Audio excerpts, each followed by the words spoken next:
good. Who you gonna call? Ghostbusters!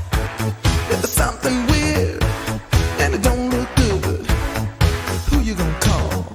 Ghostbusters!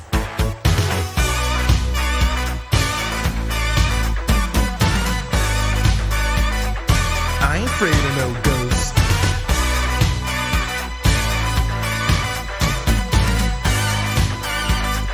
I ain't afraid of no ghosts.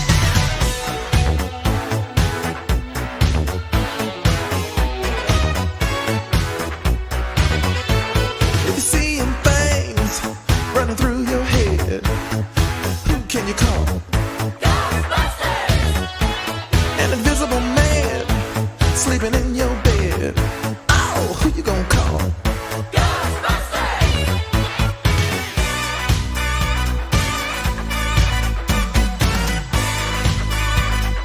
I ain't afraid of no ghosts.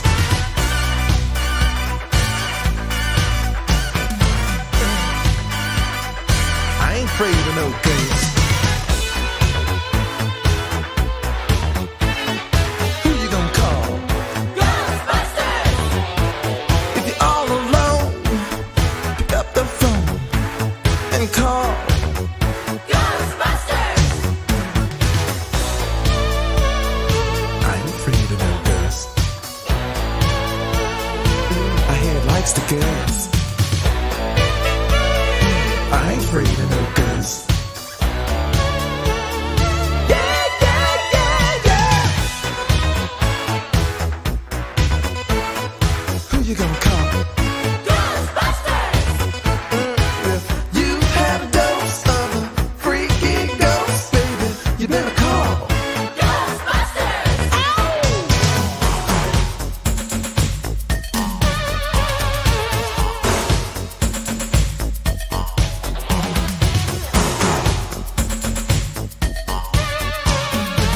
Let me tell you something. Bustin' makes me feel good.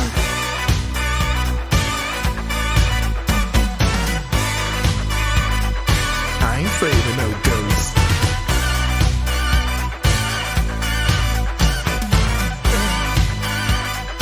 I ain't afraid of no ghosts. Don't get caught alone, no, no. Ghostbusters! When it comes through your door, unless you just want some more, I think you better call Ghostbusters! Ow! Who you gonna call? Ghostbusters! Who you gonna call? Ghostbusters! I think you better call Ghostbusters! Who you gonna call? Ghostbusters! I can't hear you. Who you gonna call? Ghostbusters! Louder! Ghostbusters! Who you gonna call? Ghostbusters! Who can you call?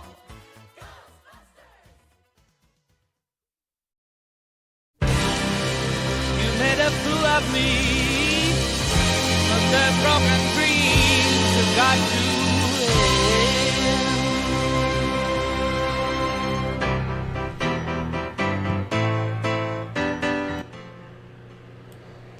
Boys, ghouls, and non-binary beasts, welcome to the Reactor for today, October 30th, Spooky Days Eve. Hello, everybody. Hello. I have to read my opening, and there's a kitty here. A scary kitty of some kind. I can't see anything right now because my glasses are off, so I should probably put that on. All right. Excellent. Everything's just a little bit magnified, but that's fine. Just gotta see, there's layers because I want myself to die doing this stream. Hello, kitty. Kitty doesn't recognize me. Hello. My name is the React Keeper, where I keep in my dreadful evil. Here, what if I did this? Ooh. Oh, much better. Where I keep scary reactions within my underground lair. Where me and my cat here, Phoebe, hello, watch content submitted by hapless victims so we can steal its soul and make reactions. Hello! Phoebe really likes my nose. Hey, she just bit it.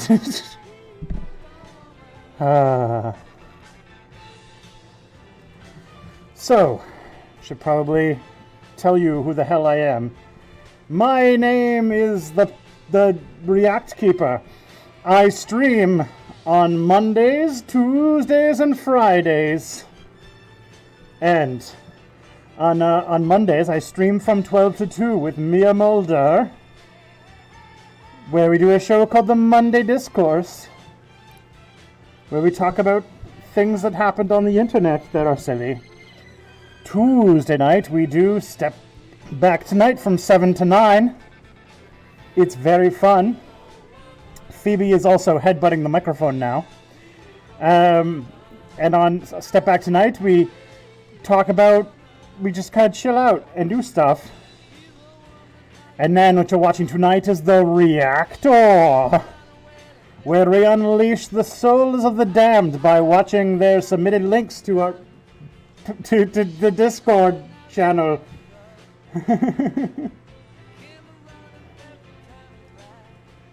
Hello. What else does it? What other things do I have to... I go by he, him pronouns. And if you want to see my non-spooky work, you can go to stepbackhistory.com, or you can go to tristanwon'tshutup.com, where my alter ego speaks. And Phoebe has to really stop pushing buttons on my keyboard. She is in a mood today, let's just say that. Let's see.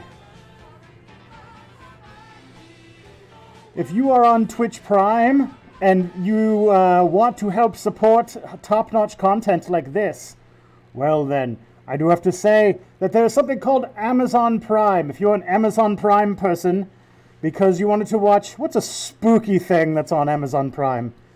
The spookiest, the scariest show on there was The Man in the High Castle. So say you got Amazon Prime to watch the scariest TV show, The Man in the High Castle. You get one free Twitch Prime subscription every spooky month.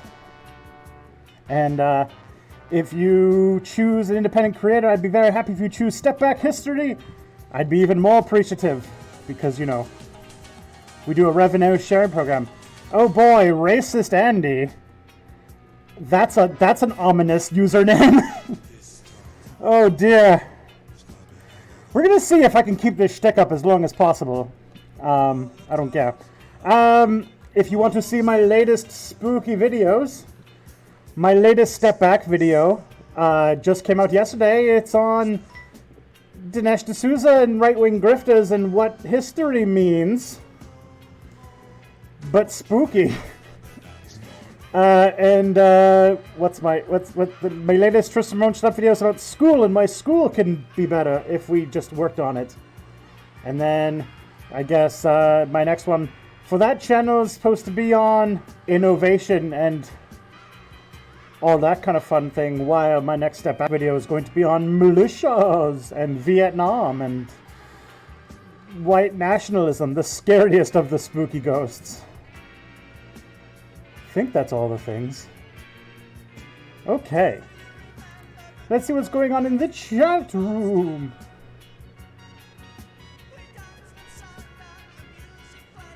Phoebe spreads plague. The glasses.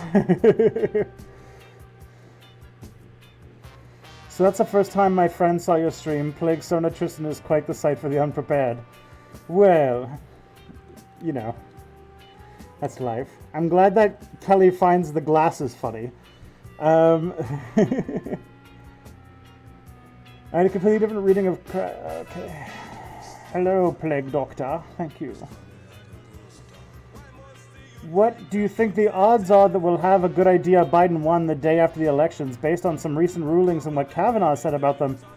I am no longer optimistic about what will happen if Trump tries to get the courts to stop counting mail-in votes. Honestly, at this point, we have no fucking clue. Jim Sterling, is that you?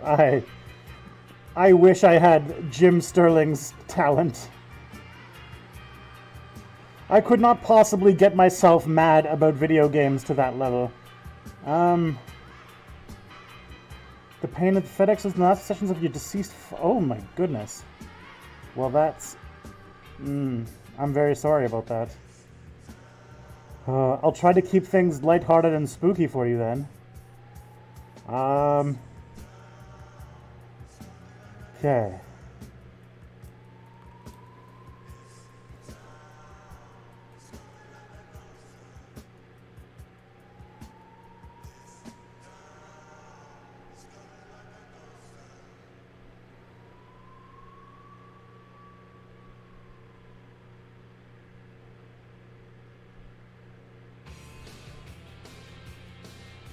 Just reading through the chat.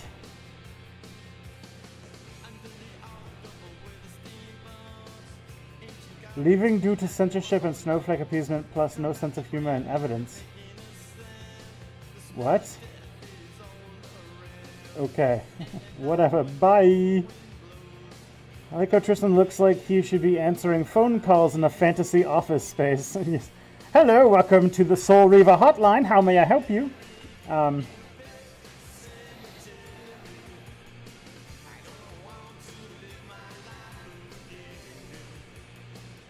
This does feel very Jim Sterling. Well, I take that as a compliment, so thank you.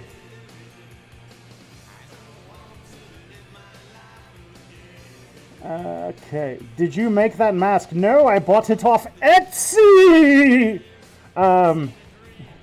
It came all the way from the dark and cursed land of Ireland. What's going on with the Donald Duck head? This isn't Donald Duck. How dare you? This is, like, what's it called? This is a Plague Doctor mask. I spent a long time looking for a mask that actually was not... Because the thing about Plague Doctor masks is that they've become very much a thing in the steampunk and BDSM communities. So it's actually hard to find a Plague Doctor mask that looks like an actual Plague Doctor mask and isn't like got like brass bolts or like fetishy things attached to it. So this took a bit of work to find one that actually kind of looked like the actual one from the 16th century. Mr. Plague Doctor, let Tristan know Cypher gave him a shout out in this video. Is socialism a threat? Oh, nice.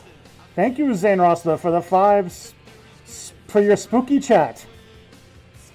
I just realized you can't even see my facial expression. I was doing a facial expression. Thank you for your spooky chat. That would explain why I got so many comments on it lately. Mr. Plague Doctor, diseases are actually caused by tiny organisms rather than bad smells. What do you think about that? Well, I didn't go to Plague Doctor school for 6 minutes to be lectured by somebody on the internet about miasma theory. Because as we all know, bad air caused by miasma that comes out of the earth is the cause of all disease. That's why this thing is completely filled with crack cocaine.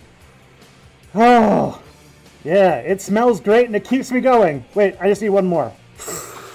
Oh, okay. Casey explosion may or may not be a Wereslaff. Very good. Okay. Have you considered leeches or prayer, Plague Doctor, sir? Yes. Oh, well, if bloodletting doesn't work, of course. But, you have to diagnose such things. I would have to taste a sample of your urine to know what humors are out of balance. It's all very scientific, Okay, so I'm going to react to a video and the internet. This is from... this is definitely from a YouTube channel Tristan finds very spooky these days. This is from Democracy Now! This is Muslims in Trump country. Natur's grocery tells story of Palestinian American family in Virginia. Sounds pretty spooky to me. All right, let's get some. Let's just move the microphone or camera a bit, and there we go. Okay.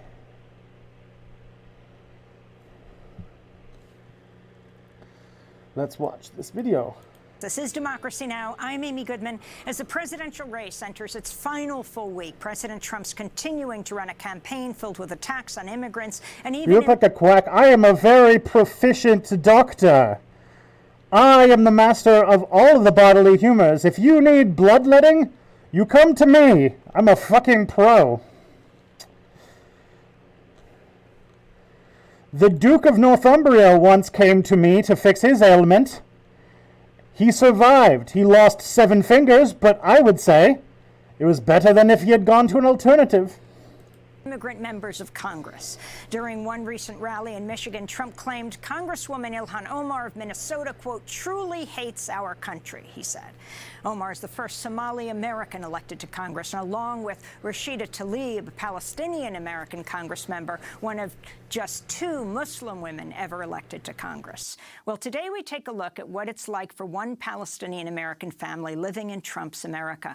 In a short documentary titled Natur's Grocery, the filmmaker Nadine Natur shares the story of her immigrant parents who own a store in the highly conservative town of Appomattox, Virginia, which voted for President Trump in 2016. We know everybody in town. Yes. I mean, we don't have any grudges against any of them, and none of them have grudges against us. They like us. Politics, especially when we came like really long time ago, it wasn't that big of a deal. It's different now, maybe.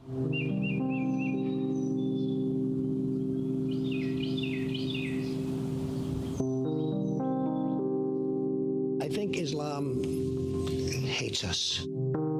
There's a level of hatred within a certain community, in this case, the Muslim community. We have to look at the Muslims and we have to do something. We cannot stand by and be the stupid people while our country is destroyed.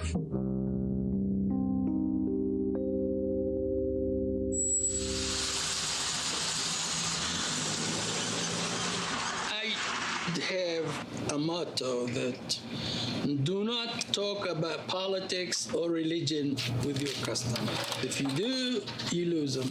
The Natur store is in the small Virginia town of Appomattox, best known as where Confederate General Robert E. Lee surrendered to Union General Ulysses S. Grant, effectively ending the Civil War in 1865.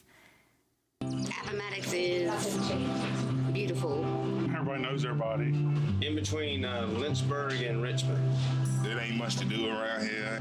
A little redneck, a whole lot of redneck. Appomattox is mainly known for the end of the Civil War, where...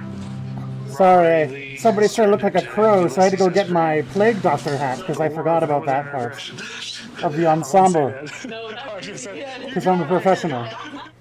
For the Naturs, their roots are thousands of miles away in Palestine. I was born and raised in Kalanso in Palestine. In 1948, Palestine was occupied by Israel. The only jobs for us was laborers at Jewish settlements, and I couldn't do that. So I decided to become a farmer. I got enough headphone money hood to hat collision. buy a ticket to the United States. For real. While the Naturs say they don't talk about politics or religion with their customers, Saba Natur does share some of her cultural heritage. Okay, would you like to try my dessert I made? It's like a Mediterranean dessert. This is baklava. It's made with layer pastries and nuts. Fucking and spices. baklava. And this Fucking is made delicious, out of cream yo. wheat. Oh. So I started to bring in desserts. That's good right there. It was kind of like building bridges between us and the customers. While the NATO's build bridges with their neighbors, President Trump's anti-immigrant, anti-Muslim rhetoric has inspired a backlash in Appomattox. If you're not happy in the U.S., if you're complaining all the time, very simply, you can leave. You can leave right now. A Virginia church is echoing that sentiment with this billboard that says, "America, love it or leave it." Pastor E.W. Lucas put up the sign at Friendship Baptist Church in Baklava is Appomattox. fucking Some members of his Baklava is like a dessert that has a lot of honey and pistachios and this like layered pastry stuff. It's delicious. If you ever get a chance to get your hands on some, do it. church led the congregation out of the service in a stance against him. Yeah, when I saw it on the news last week, I told my wife that I'm going to church Sunday. You're going to church Sunday? I don't know. What, to do what? Just to support that preacher. To support the preacher? That's right. Why? Why isn't it the church is supposed to love everybody? This congregation abandoned him and walked out. The Bible inspired the Declaration of Independence. We got our system of government from the Bible. Man, you know this guy's cool. Not only does he have a American flag plus bald eagle shirt, but he has the word Jesus in like Arial font in all caps tattooed to the back of his head.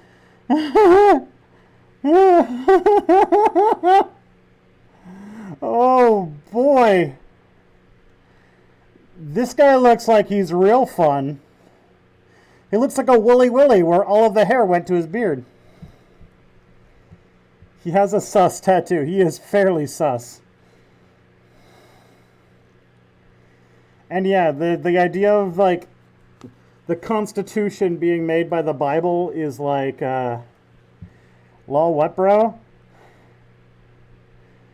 I don't know if you know, like, the people who wrote said Constitution, but they weren't exactly like the most religious people in the world. One of them rewrote the Bible to get rid of all of the supernatural aspects of it. Holy moly. Don't talk to me about that flag out yonder or that sign out yonder. This is our country. And it was our country long before they ever came across the waters and got over here. Do Americans know the Europeans think this guy's all of them? I have no idea. You wouldn't know because Americans tend to not think about other countries. What's it called? I just saw a video the other day of a girl who was asking the sincere question if Canada was a country and then concluded that there were only 50 countries. So I guess one of them was Canada. And everyone was like, oh, honey. Excerpts from the short documentary Nator's Grocery. It premieres tonight as part of the POV Shorts on PBS. We're joined by the film's director, Nadine Nator. She's an associate producer on the Oscar-nominated film RBG. Nadine here is telling her own family story. Those are her parents who run the grocery store. She's the oldest of 4 daughters. Nadine, thanks so much for joining us on Democracy Now! We don't have much time, and I want you to get to the heart of this story. You're growing up in one of the most conservative areas of the United States, and how from you to your youngest sister you feel the area has changed. Thanks so much for having me, Amy. Yes, so while I was growing up, I really didn't pay that much attention to being Muslim, to being Arab. My parents came from Palestine, and it was just sort of part of growing up. We're a secular family, didn't pay too much attention to that. But as the years progressed and we saw different administrations come and go, and the climate for American Muslims became a bit more worrisome. So in the election of Donald Trump, we saw a lot of that bubbling racist sentiment towards immigrants, I guess she confused it with 50 states. Yes, she did. That's just like how confused everyone got.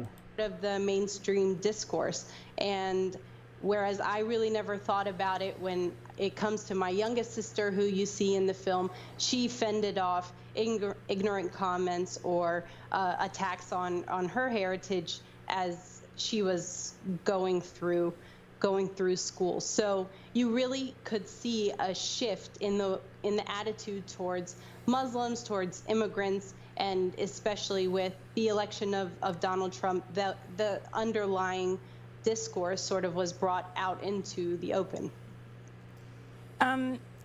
Your father is known as G by the community as he runs Natur's Grocery. His name actually is Jihad, is that right? Yes, that's correct. Did he shorten it because he felt it might not go over well in this part of the country? You know, at the time, I don't think that association was being made yet. And he probably just wanted people to have the ease of saying a name quickly, just as many immigrants are looking for ways to sort of adapt and blend in with the community. Just for the record, if you ever like talk to Muslims about this kind of stuff, like the term jihad is like one of the most like bastardized and misused words, because you probably heard of it as like a term for holy war, but really it's just the Arabic word for struggle. And fairly often jihad is a reference when Muslims are talking about what jihad means. Usually they're thinking about like the struggle to live a good and godly life and that kind of stuff. And it's just been sort of, you know, abused. Community that becomes their new home. But yes, his name is Jihad. And after 9/11, how you felt? You know, after 9/11, there wasn't necessarily a huge shift in my experience, but for someone, my sister was born the day after, so for someone like her, it really made a difference in the way that she experienced you know, feeling like a part of the town. But this was what I really wanted to explore in the film, was that we really felt a tremendous amount of love from the people in our town, and it was interesting to me to talk to our customers and people in Appomattox about why they voted for someone who was saying anti-immigrant, anti-Muslim sentiments as part of their campaign and as part of their platform. And I think it's important that no matter, you know, who gets into office in the next election, that we sort of make sure we can protect the Muslim America as part of the country. And I wanted to bring in Julie Cohen, finally, the producer of this film, who also produced and directed the Oscar-nominated film RBG. Julie, why you got involved with Nadine's film?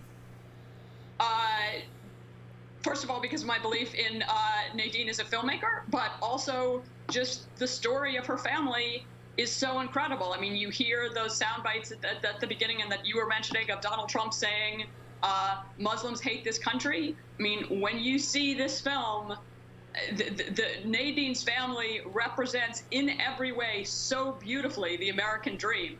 And to think that there's this huge misunderstanding at best and, you know, just really, really ugly hatred at worst, is just feels like it's a misunderstanding that really needs some clearing up. And Nadine has done a gorgeous job of doing that. And Julie. You know, with these glasses, I'm starting to think that if I ever need to play a character that's like a joke of like internet skeptics who parrot right-wing talking points on YouTube channels, I have a feeling that like, what's it called? Skeptical Plague Doctor or something like that would be right up there. As you did RBG, your thoughts today on what is the probable confirmation vote for Supreme Court nominee Amy Coney Barrett? We have 15 seconds. Well, you know, it looks like it's happening. If there were ever a time that we needed a voice of dissent, what Justice Ginsburg so beautifully provided, it's now. I think, you know, with the threat of rights being peeled back, I think many of us are concerned. We have to leave it there. Thank you so much, Julie Cohen and 18 Natur. Oh, man. Well, that was clever. I like that one quite a bit. Thank you. You know how much I love combating Islamophobia, so that fit perfectly. Hee hee. I'm even wearing a fedora and thick rimmed glasses. I feel like this is like actually kind of like the perfect like skeptic YouTuber persona, to the point where I think I'm going to take a selfie while I've got I got this on. Alrighty.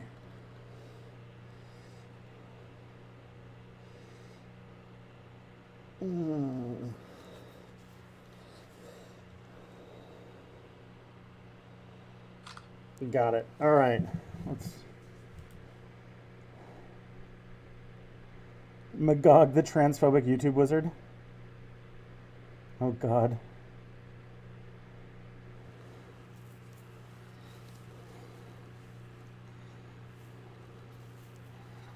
Oh, yeah, I remember this guy. Here, just a second. I'm going to put on the next video, and then I'm going to adjust my whole this so that it looks a little bit tighter. So I'm going to put on the next video first, though. So what are we playing next? It's a good long one. Full libertarian debate. Oh, didn't we?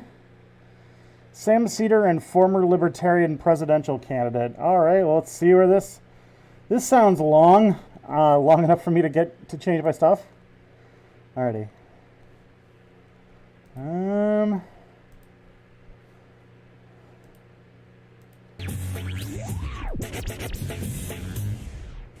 Sam Cedar on the Majority Report on the phone. It is a pleasure to welcome to the program activist, author, CEO, Liberty Lobby LLC, and a presidential candidate for the nomination of the Libertarian Party. That seems resolved now, but that's where we recently heard from you. Darryl Perry, welcome to the program. Thanks for having me on. And I gotta say, like, I can't remember if you were one of the co-hosts, but I was on a program that you co-host now at Free Talk Live sometime back in 2012, and I think I just realized that literally this morning. But if it was you, I'm glad to be able to offer the chance for you to come on. Sorry it took so long. And if it wasn't, then people should check that out as well. Yeah, I don't recall if I was on the show when you were, but if I was, great to chat with you again. If I wasn't, pleasure to make your acquaintance now. Yes. All right. Now, so Darryl, I saw the libertarian debate, and I also have spent a decent amount of time debating libertarians on this program over the years, and interviewing different libertarian folks, some who I imagine you would not consider real libertarians. And to be honest with you, every libertarian I've ever had on has basically considered all the other libertarians I've had on to be not real libertarians. So I'm glad to have you here. I know that you have some pretty strong principles about this. And we had talked about basically debating the idea of libertarianism. Is it the right prescription for America? So do you want to start off? I mean, would it be okay if I ask you, like, what is How long your is this video definition again? of 25 minutes. Yeah, so my definition of a libertarian is someone who abides by libertarian philosophy. And libertarian philosophy is based on the principle of non-aggression, personal responsibility, and self-ownership. So, I think we will both agree that I do not have a legitimate right to the fruits of your labor. And you don't have a legitimate right to claim any of the fruits of my labor. And that should apply across the board to everyone. I can't just go to my next door neighbor's house and demand that he give me stuff. If me and the rest of the neighbors decide to vote to go take stuff from one of the people in the neighborhood, that doesn't make it right either. And if we decide to call ourselves a government, then it This still is a does very not long make video, it so if it right doesn't to just if go it doesn't take start stuff producing lots from of juice, people, we'll just move on to something because else. again, I don't have the right to take their stuff. I can't delegate a right that I don't have to anyone else or to a group of people. And libertarians believe that no one has a legitimate right to initiate force for political or social goals. Taking stuff from somebody because you think you can do something better with it is either a political or social goal, depending on how you go about taking their stuff. So that is the basis for what is a libertarian, and then everything else just comes from the principle of non-aggression. Because so we already watched this. No, we watched another video that was another libertarian calling us Sam Cedar. So I guess we have to watch every single libertarian who's ever called Sam Cedar. Responsibility. There are some people that try to say that libertarians are fiscal conservatives and social liberals. And in fact, I heard Gary Johnson say that last night, actually, on the Libertarian Town Hall. And I knew that. He says that a lot. I knew that would get your goat when he said that. And certainly when you apply libertarian philosophy, then yes, you will be more fiscally responsible and you will be more socially liberal than someone who does not apply libertarian philosophy. But just being, a low-tax liberal or a liberal Republican does not make you a libertarian. So let me just work backwards from that, so that I can see if I get what you're saying here. Is that a true libertarian, relative to, let's say, Gary Johnson, actually abides by those principles first, and instead he's going out there and saying, coincidentally, I'm this way, but he's not putting the first principles that guide his decision making out there first. Is that the issue with Johnson? Right, and I don't know what his principles are that guide his decision making. Well, he certainly didn't talk about it very much on that town hall last night. Tristan, do you not care about daylight savings time? What do you mean, do I not care about daylight savings time? I mean, I'd rather it went away, but we're stuck with it for now. So, bleh. It's generally a bad thing, but on the list of bad things, it's like high on the list of like bad things that we could get rid of really easily, but for some reason we just don't.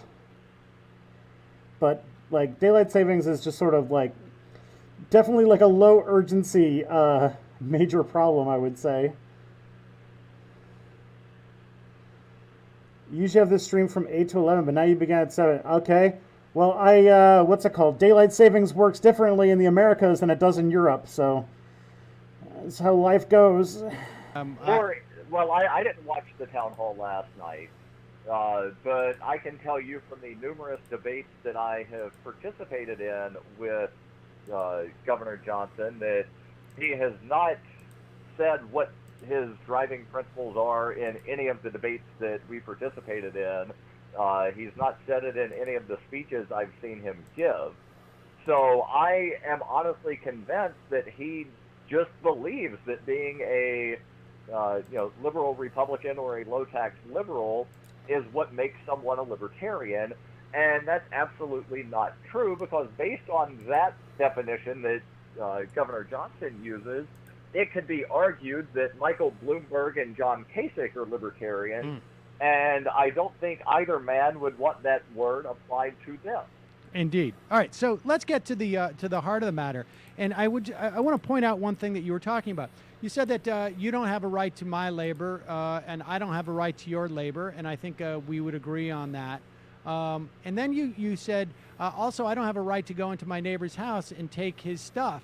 And we should say that is property, right? You're saying, like, I don't have a right to someone else's property. I don't have a right to the fruits of their labor. Well, they're not necessarily the fruits of the labor. I mean, I can't go over to somebody's house, could I, if they, let's say, inherited something, or they got interest on monies, or they won the lottery, let's say. I can't take their property then, right? Even though it's not necessarily the fruit of their labor. I mean, so you're really talking about a property right.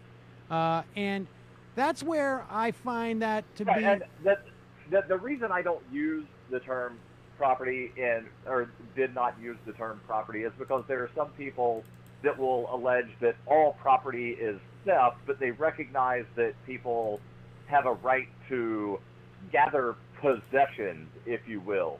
And I have tried numerous times to have a logical conversation with people that claim that all property is theft on what is property and what is possessions, and basically the line blurs with anything I can afford as a possession, anything that I can't afford is property.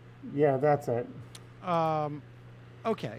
That's property as in like a thing that you own that is designed to make you money. Like personal property is things that you use. It's based on use. Nobody is coming after your house. They're coming after your like fucking like what's it called? They're coming after your speculative properties and your factories. Well, I don't think that all property is necessarily theft. I mean, theft is. No, I wasn't trying to say that was your position. I was explaining why I did not use the term property in my answer. Well, but it is. I mean, I agree. Okay. So it is a property right issue, and so here's the thing that I find why I think it's important not to conflate those things, because on the day that I'm born, I own the fruits to my labor. On the day that I'm born, I don't necessarily own any property. And when we talk about theft actually is a specific. It is a legal term, right? I mean, it is the crime of stealing. Now, crimes are defined by the state. It's conceivable that you would have a society, I guess, where the government would say, well, it's not. St. Peter's a Demsoc, right? I think so. Something that someone else has, right? I mean, we've seen that in the context, I guess, of sort of like a Native American thing. So in our society, it is theft if I go over and I take your property. And now, you weren't born with that property. And there's a lot of things that are like private or personal property that like we don't necessarily need to be personal property, but for capitalist reasons, we do keep it that way. Like one time when I was a kid, I walked out on the street that I lived on, and I looked around at all the houses, and all I could see was a few things. I was like, hey, it's the middle of the night right now, or maybe it was just a regular evening, I guess. But it was full of, this is like in the suburbs, it was full of empty cars. And I started realizing like, hey, this is a house, this is a street where I can see like 12 cars that had to be made, that have to be maintained and filled with gasoline that are just sitting here not being used. I'm surrounded by houses that have laundry machines that are just sitting around not being used 99% of the time that they exist. And like dishwashers that are not being used 99% of the times they exist. And it's just so weird that we do this so much, you know?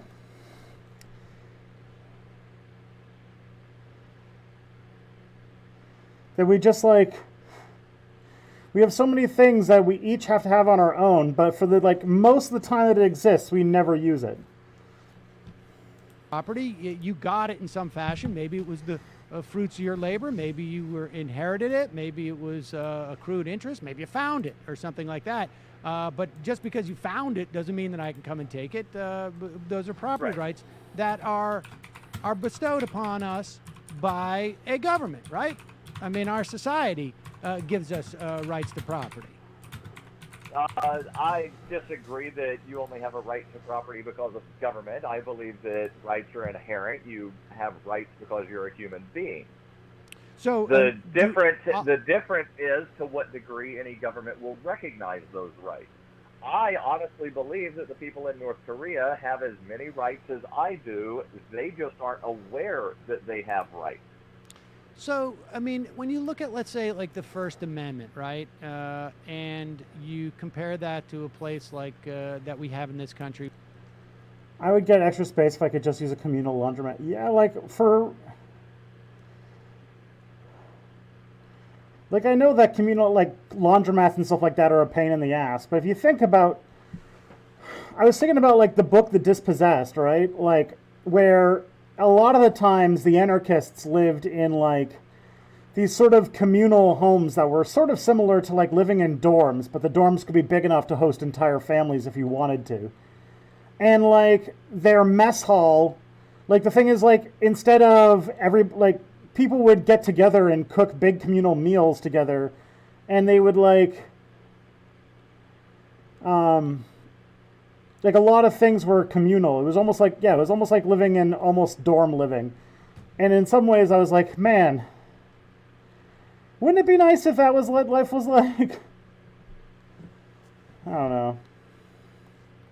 Versus, let's say, what they have in Britain in terms of rights to free speech, or in Germany. I mean, do you see like regimes like that? I would assume you see as sort of as oppressive in some way, and that they're denying certain rights. Do you think there are any rights that we have in America that are not recognized by the U.S. government?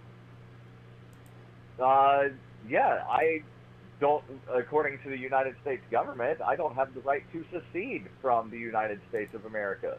According to the United States government, if I decide not to pay certain taxes, I run the risk of either having my stuff seized or going to jail, or both. Okay, wait a second. You don't have the right to secede? Can't you renounce your citizenship? The United States government claims that if I wish to renounce my citizenship, I must leave the territory that the United States government claims to own, and then I must pay an exit fee of, I believe, $4,500, and there are hoops and hurdles that I have to go through, and if I don't follow those to the letter that the United States government says I'm supposed to follow, they will not recognize the renunciation of citizenship. But why should I have to leave? I should be able to live on the piece of land that I want to live on, and as long as I'm not violating the rights of another person, I should be able to, claim the free state of Darrell. Okay, but aren't you that property that you're living on, that land? Is that really yours? How did you get that property? Well, based on the current paradigm, nobody can really own land, because try not paying your local property taxes. After 3 years, some local government will come, kick you off of your land, and sell the land to the highest bidder. So currently, no one can own property. Okay, so you have no property here. So I don't understand, why? How would you possibly secede? Well, right now you're not allowed to. Right now, if you go buy a piece of land from someone and you say, I don't want to be part of the town, I don't want to benefit in any way from any of the supposed services that the town provides, I'm not going to send you any money, I'm not going to use your schools, I'm not going to use your fire department, I just want to live on my land and be completely self-sufficient and not pay your taxes. After 3 years, the town would come, kick you off of your property, and seize your land. How would you know it's your land? How would you prove that it's your land? Well, in theory, you would have a property deed, because that's what happens when you buy property. Who would issue the property deed? You get a deed.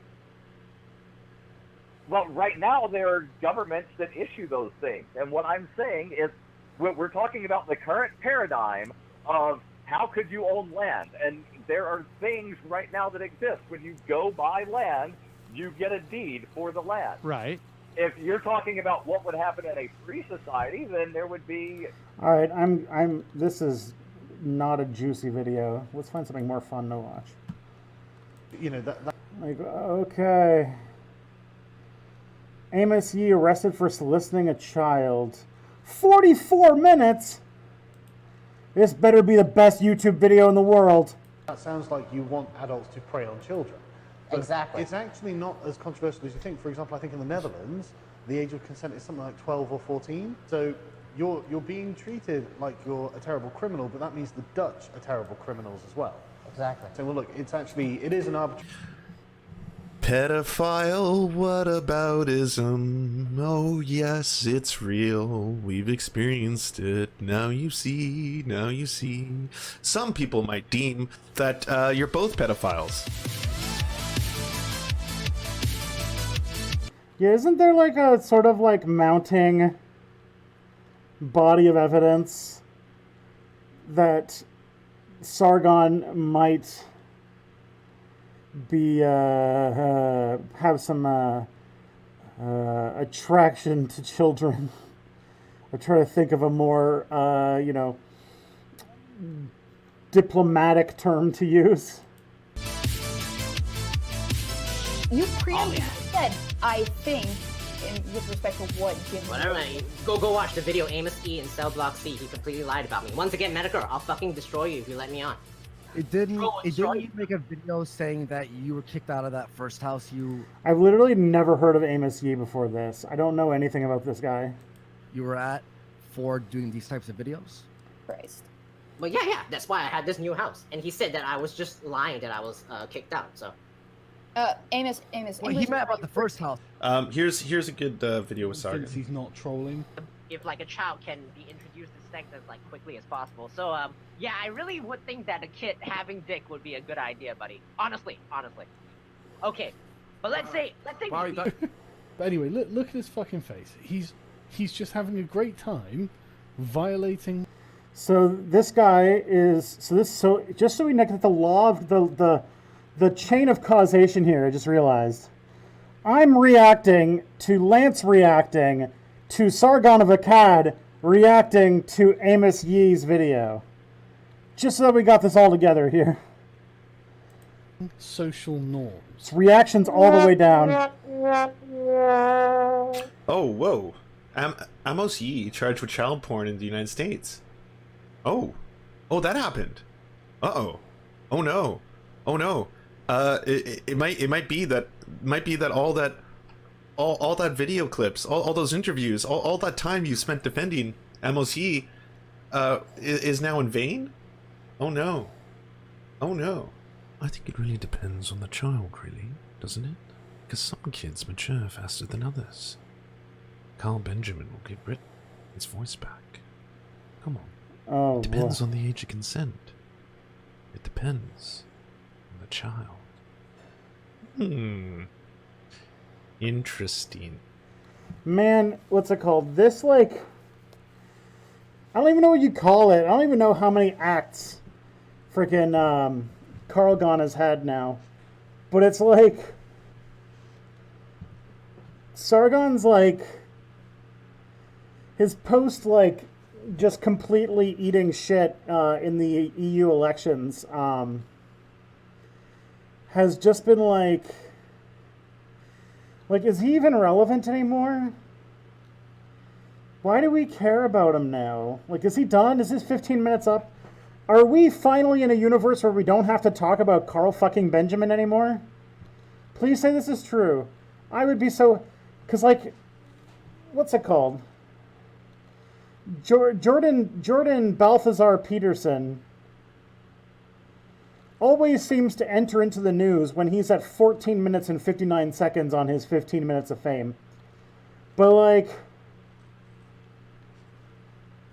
Carl Gon, I feel like nobody's, like, he hasn't done, ever since the EU election, he hasn't done a thing that's made anyone give a shit about him anymore. He's, like, done, right?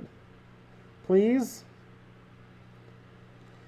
Luckily, he spent his entire life being a Nazi he spent years being a Nazi on the internet, so there's, like, no other grift for him to do. He can't, like, go get a job at Arby's anymore, or, what's British Arby's called? Fucking, going down to Billows, which is just, like, it's called Arby's, but the British just call it Billows. Go there for a roast beef and chips. So there. Oh, man.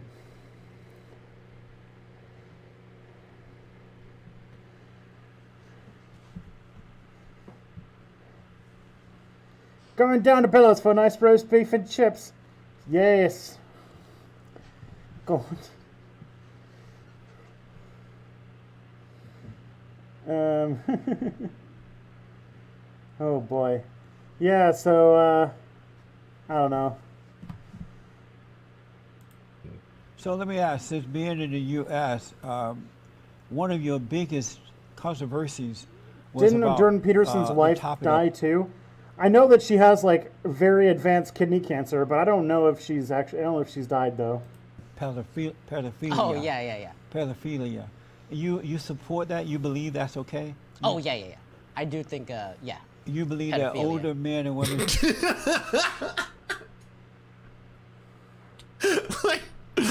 It's not a gotcha. It's a very easy question. Very, very easy. Here, I'll do it. No, fuck pedophiles. Fuck pedophilia. Like, I think we can all get on board. You believe that older men and women should be able to have sex with young children? I'm sorry? Sexual acts, not like sexual penetration with like really young children, because Right. like if you penetrate something in them, you could probably hurt them.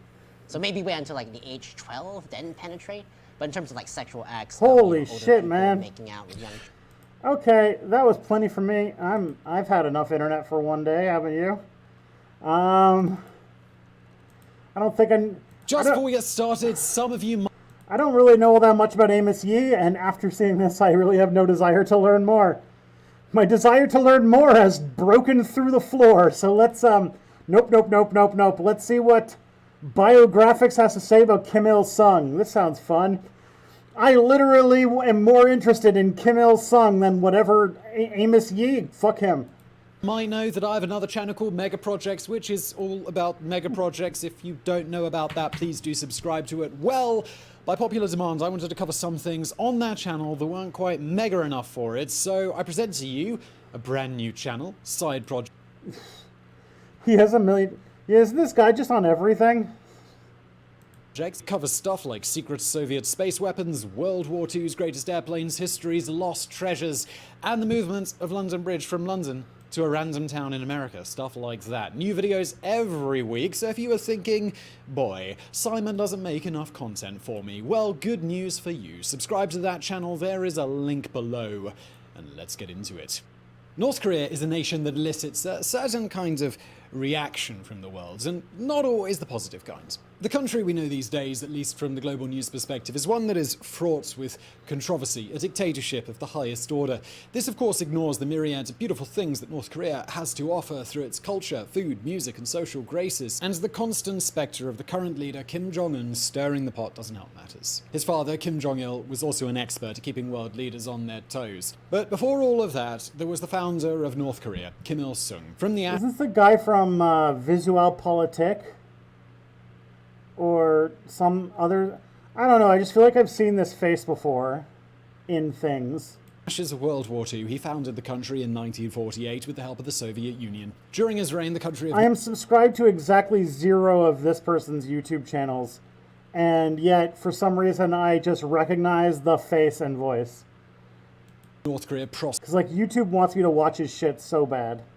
And to this day, the shadow of Kim Il-sung looms large over the nation, long after his death occurred in 1994. The cult of personality that was propagated around him is still strong, and he is known as the eternal president of the Republic. Entire new calendars were created based around when he was sent from heaven. Today, we will discuss the legacy of the man who birthed the nation of North Korea, Kim Il-sung.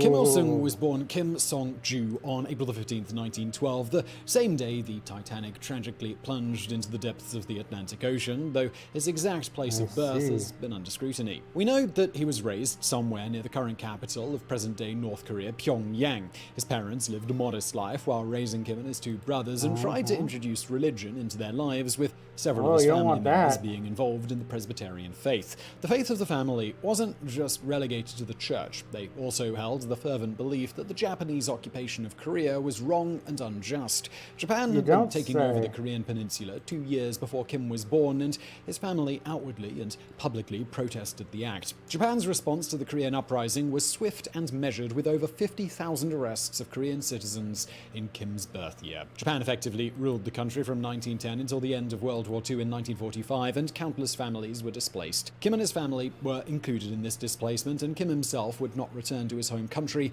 until Japan surrendered at the conclusion of the war. Kim's father was a physician and a teacher, and held a certain power over the young boy, showing him just how badly imperialist Japan needed to be brought down. In his autobiography, Kim recalled being 5 years old, playing on a swing with his mother cradling him, and already steadfast in his will to defeat the evil forces of Japan. When he was 6, he was already joining ranks of protesters in the March the 1st movement, one of the largest public protests in Korea against their occupier. Japan absolutely annihilated.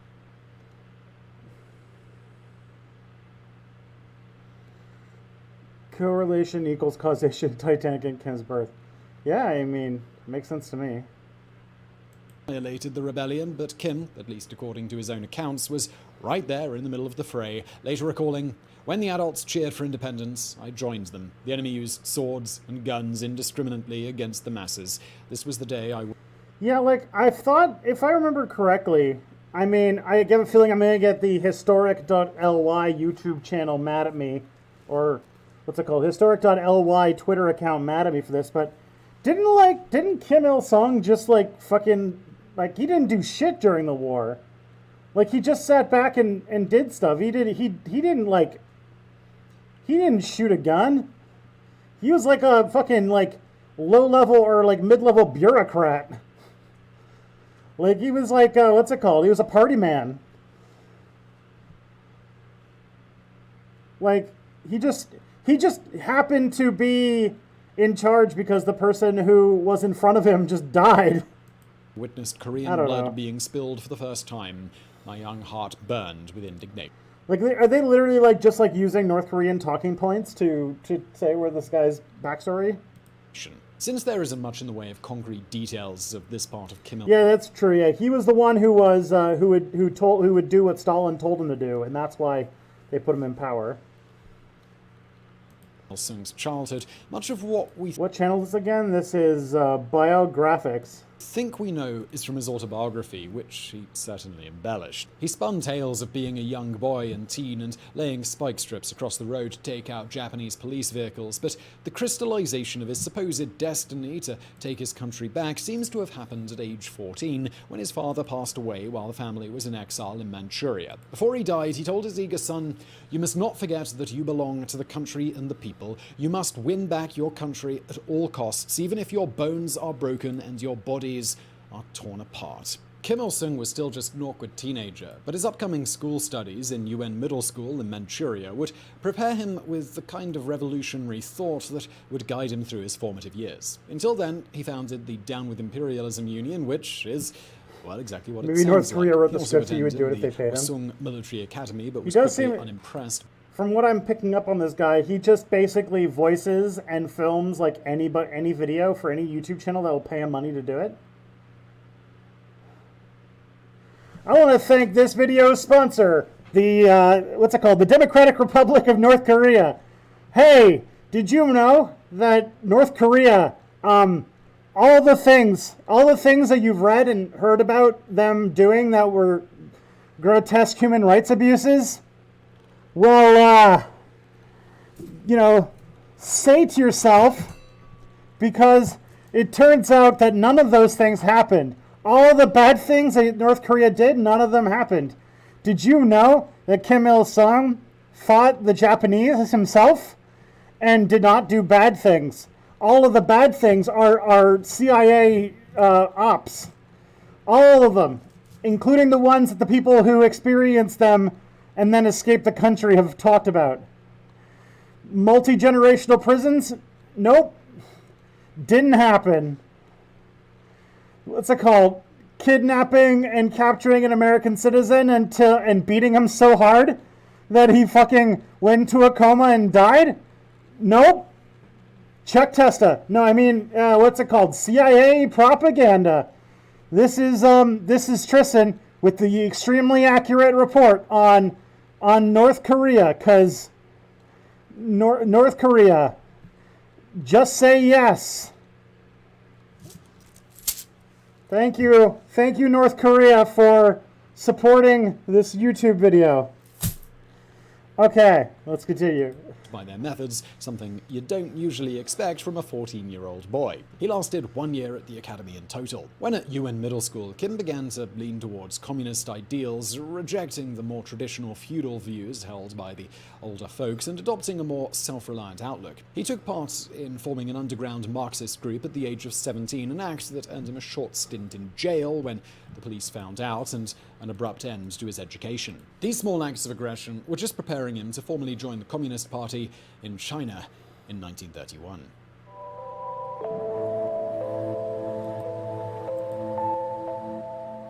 Harboring bitter resentment towards the Japanese, whom he blamed for being exiled from his own country of Korea, Kim jumped at the chance to help out the Communist Party in a more official capacity after spending time scrapping. Oh yeah, Carrie, thank you for the $2 super chat and the compliments on my costume.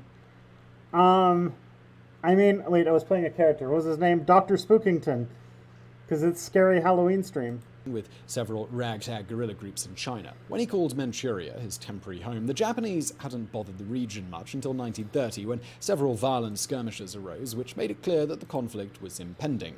Kim couldn't escape the Japanese no matter where he turned. He saw his chance to step up and warned that a planned Japanese occupation of Manchuria was coming. In a defining speech to the Communist League in May 1931, Kim galvanized all anti-Japanese allies at his disposal, detailed why previous uprisings had failed, and basically predicted to the crowd exactly what would happen 4 months later.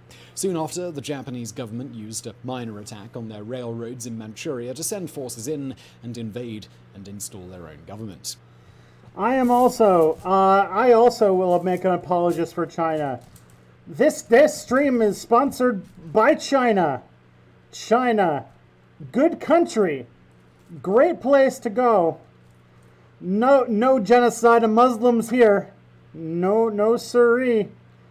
If all those things you heard about China doing a cultural genocide of Muslims in the weaker population of Xinjiang province, all of that stuff, all of that didn't happen. What's it called? It's all the CIA again. Like, what else? CIA front organizations like Democracy Now! And Al Jazeera. All of them had no genocides happen. China's the only place. China is, like, if you think about it, it's the greatest communist country on earth because it's communist but also has billionaires, which, if you think about it, is the best of both worlds. So, China, just say yes. Thank you, China.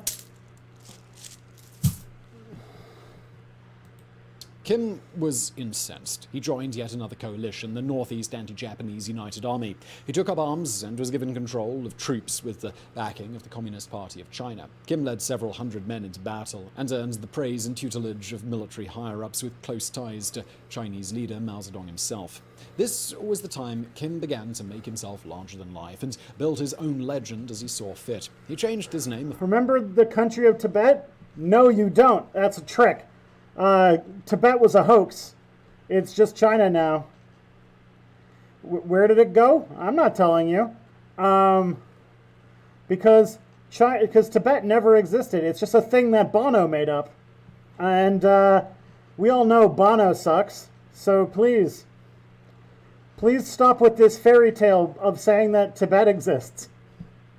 Officially to Kim Il-sung, which translates to Kim Become the Sun. Not exactly a subtle or humble way to introduce yourself to the world. He became as brash as his name and took control of the 6th Division of the United Army. One bold attack on a Japanese-held town in June 1937 was particularly notable because it involved him and his troops capturing a city just inside his home country of Korea. It was a symbolic victory, one that laid bare his plans for his future and for the Korean people.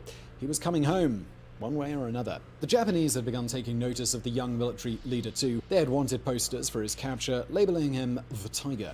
He was actively hunted by special Japanese units during 1940. That year saw the world already embroiled. Yes, China, I have also been instructed that next I'm going to play Overwatch. I'm only going to be playing Mei, and all I'm going to be doing in the game is killing anybody who plays, oh shit, what's the name of the Tibetan robot guy? Tibetan robot in Overwatch.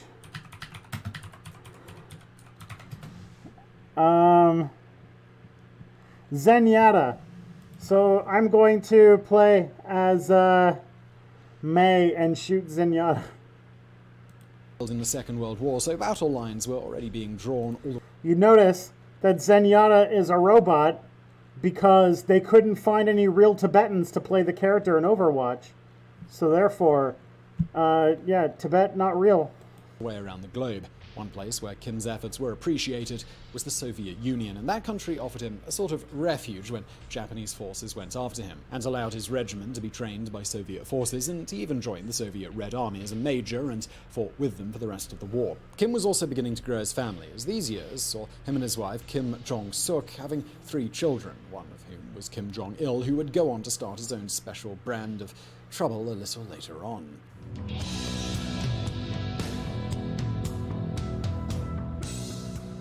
Kim Il-sung had now spent the majority of his grown life fighting outside forces to be able to simply go back home. When the Soviet Union properly declared war on Japan in 1945 and started their approach into the Korean city of Pyongyang, Kim was afforded the chance to set foot back into his birth nation. Soviet leader Joseph Stalin instructed his leaders to occupy Korea and wanted recommendations on who could help install a temporary communist government there. Kim was the perfect candidate. After 26 years of being removed from his homeland, Kim Il-sung was elected the chairman of the North Korean Communist Party in December 1945. That doesn't mean he was ready from day one. Strangely enough, he had spent little time in his own country, so he didn't even know that much of the Korean language. He had to be coached for his own inaugural speech just days before it took place. Kim effectively ran the northern part of Korea as far as administrative rank goes, though he still answered directly to the Soviets occupying his country, which meant that even though he was finally home, he was still under someone else's finger for the time being. Kim Il-sung did launch the Korean People's Army, an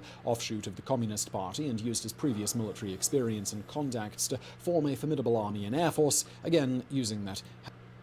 Would Ethiopian Jews be a good subject for a step back video? Maybe. We'll have to see. I'm trying some new stuff to see if I can get the channel to actually, grow again, and we'll see. I have current plans, and I don't really know where things go from there. Handy Soviet training and equipment. The strife between the north and south parts of Korea started not long after World War II, when the US and Russia decided to cut the country in half. The Soviets controlled the northern regions and the Americans the south, and the ensuing Cold War did nothing but add more tension within the Korean peninsula. The Soviets held elections in 1948. Hey, thanks for following. I heart Tim. Democratic People's Republic of Korea, or as you know it, North Korea, with Kim Il-sung earning the title of Premier. The South, named simply this thing is we're getting into. There's way better histories of this particular period of history that, because this guy's just reading a script. He doesn't know shit about shit. So why don't we move on with our lives? I have a very short attention span today. How my hometown defeated fascism from Lonerbox. The year I almost thought that was Bonerbox. Everyone moves at a rate of 18 frames per second, and there is a spectre haunting Europe. The spectre of fascism. Socialist and anarchist movements across the continent had collapsed, and the pendulum of revolution had begun its ominous swing to the other side. A certain ex-communist named Benito Mussolini had been ruling Italy for over a decade, whilst his former comrades were murdered or thrown in jail. The Catholic conservatives were making sweeping gains in the Second Spanish Republic. Man, a former communist named Benito Mussolini. What's Glenn Greenwald's next stop on his journey to the far right that he seems to be going through. Fun stuff. And the brutal dictatorship of a little-known brigadier named Francisco Franco was soon to follow. And in Germany, what had once been arguably the most progressive state on the continent was well on its way to becoming the most tyrannical. Of course, we all know how this story ended. The forces of fascism and freedom locked horns in the free marketplace of ideas, or Normandy, And with the iron wit of Winston Churchill at the helm, this triggered vegetarian painter was once and for all destroyed with facts and logic. But I'm not here to tell you about that, because Britain's war on fascism wasn't just a war on Germany, although that's what Churchill always called it, because Britain also experienced a fascist rising that it had to defeat at home. Part 1. Fascism in the UK. In the same year that Hitler was appointed Chancellor of Germany, an adorable infant and future Queen of the nation named Elizabeth was being taught the Sieg Heil salute by her fascist uncle, King Edward VIII. Lord Viscount Rothermere, owner of the Daily Mail newspaper, wrote several articles in defence of the newly formed Nazi regime, and of Hitler's aspiring British equivalent, Sir Oswald Mosley. The Daily Mirror, a famously left-wing publication, did the same, and even hosted a beauty contest in search of Britain's prettiest fascist woman. Even the ex-Prime Minister, David Lloyd George, who led Britain in the First World War, gushingly said that Hitler was the greatest German of the age. And it wasn't just political backing the Nazis were being offered by these corners of the British upper class. Man, British upper class was so fucking horny for fascism, holy shit. They were given intellectual backing too. Eugenics had been hinted at since the days of Plato, but the term itself wasn't coined until 1883, not by a German, but by a Brit. The cousin of Charles Darwin, no other, Francis Galton, who had formed the idea after developing an obsession with a chapter in Origin of Species that discussed the selective breeding of domestic I just animals. realized y'all can't see my eyes at into all, the can theory you? I could like lie back and take a nap and you wouldn't even know. Eugenics was the study of race. In his book entitled Hereditary Genius, Galton implores us to do what we can to encourage the multiplication of the races best fitted to invent and to conform to a high and generous civilization. The Eugenics Education Society had university branches all over the country, and their influence often extended to Parliament itself. In 1910, long before he decided to single-handedly tell other people to go and kill all the Nazis for him, the ultimate Antifa warrior himself, Winston Churchill, issued a memo to the Prime Minister where he cautioned, "At any rate, that is what we are going to try to do. That is the resolve of His Majesty's government, every man of them." In April 1933, the Union Debating Society of the Scottish Elite University of St Andrews put forward the Debating Society. Of course it's the Debating Society. Notion, this House approves of the Nazi Party and congratulates it on its splendid work in the People who are really into debates do not change generation to generation, as we have clearly seen. It's not surprising that a bunch of debate bros decided to back Hitler. That audio of clearly drunk Churchill. Listen, I don't think this like to say to even qualify drunk Churchill is to imply that Churchill was sober for any part of the Second World War, which I contend, or which I contest. Formation of Germany. The motion was passed with a resounding yes. The free marketplace of ideas had spoken, and fascism was very much the new counterculture. But unlike in Germany... So I just got followed by someone by the name of Commies Eat Sphincter. Now, I'm of two minds on this, because, like, it could just be a childish fascist who's just being a dick. Or it could be a communist who just happens to be horny on Maine. And I don't know which it is. The fascists in the UK... I'm just going to assume that it's, what's it called? It's a communist who likes to toss salad.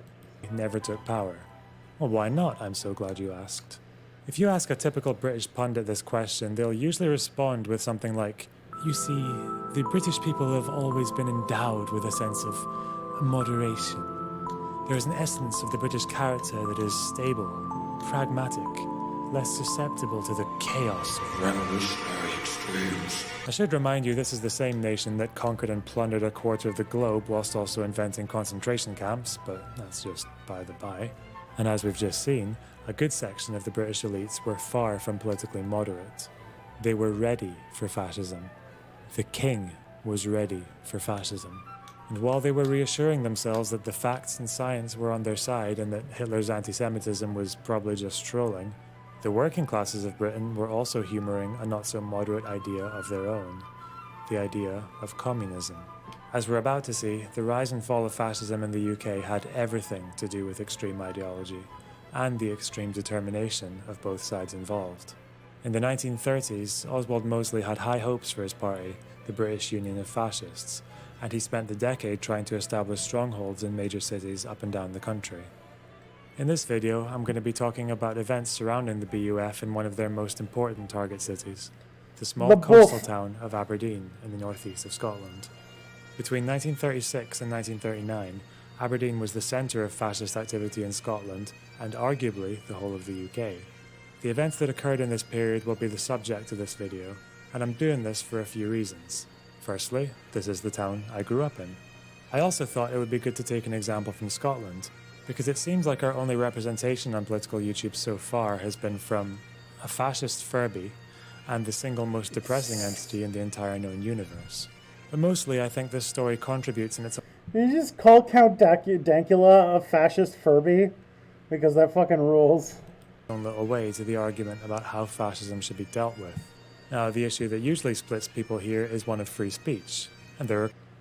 Gotta love that Scottish content. I know, although, like, man, this isn't as fun as Scottish Twitter, which was a great meme for a bit.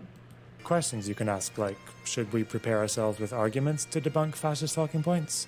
Or do we stamp them out quickly so we can focus on more interesting questions like, how do we reduce poverty? How do we improve the health service? How many genders did it take to destroy ancient Rome? Oh man. The thing about conversations like this is they can often feel a bit disconnected and quite hypothetical. So I thought I would do something a little different and give a historical example of how these struggles played out instead.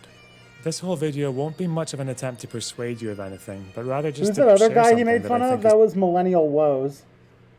It's quite a rare gem in history. Leading the fascists in this story was a man called William Keith Abercrombie. Millennial Woes is like a actual fucking fascist who has like argued for bringing back slavery and shit. Jopp Chambers Hunter, Laird of Tillery near Udney, and in-law descendant of the first Prime Minister of the Union of South Africa. Leading the opposition was a young pawnbroker apprentice called Bob Cooney. Part 2. Fascism in Aberdeen. In the summer of 1934, the British Union of Fascists suffered two major setbacks. The first was because of an outbreak of violence that occurred at the famous rally at Olympia in London. The second was barely 3 weeks later on the night of the Long Knives, when Hitler sanctioned the murder of 90 of his Nazi colleagues in Germany. Mosley lost a lot of his media support, but he had now managed to absorb the support of several smaller fascist parties of the time. In 1936, he adopted a new strategy to concentrate fascist strength in key areas. This was when they targeted the growing fascist stronghold of Aberdeen. Urban legend has it that the university building of Marischal College in Aberdeen was Hitler's favourite building in the UK, and that he had planned to use it as his British residence after he had won the war. But there were a few other reasons Aberdeen was appealing to the fascists. Firstly, Chambers Hunter was a relentless campaigner, and he was well resourced due to his title and his connection to the elites in South Africa. But probably most importantly, despite its relatively high population, the city is very small, and the high unemployment rates of the 1930s meant the streets were always busy, with people out of work, who were especially vulnerable to fascist propaganda. In 1936, the Aberdeen branch was awarded with the Oswald Mosley Cup, when they sold more papers than any other district in the UK. By 1937, the fascists had enjoyed a considerable increase in membership, literature sales, attendance at policy classes, as well as a spread of influence across the rest of Scotland. With their newfound confidence, the fascists started to seek out larger venues for their gatherings. In February 1937, they planned an open meeting in the local music hall with the BUF's Director of Policy, Raven Thompson, as the key speaker.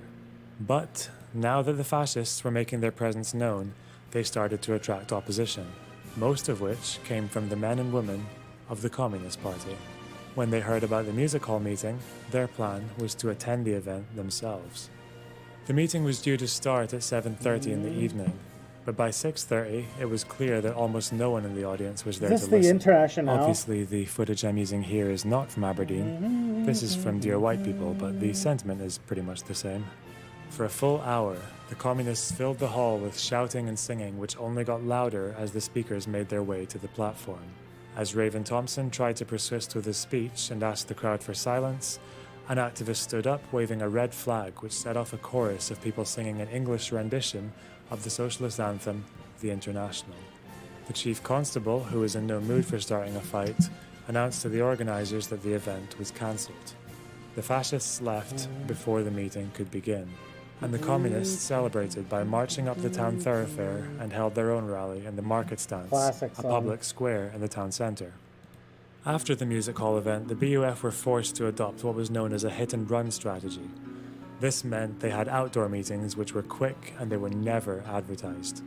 Instead, Chambers Hunter would give impromptu speeches from his open-roof car, and the group would quickly disband before the opposition had time to respond. The events at the music hall did, however, manage to earn the fascists some sympathy from the police. But with the urban landscape of Aberdeen being so... That's a weird thing to say. It got the fascists some sympathy from the fascists.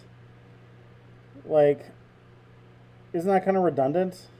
compact, it was still hard for them to hold meetings without being followed, and an increasing number of anti-fascists were arrested as the campaign intensified.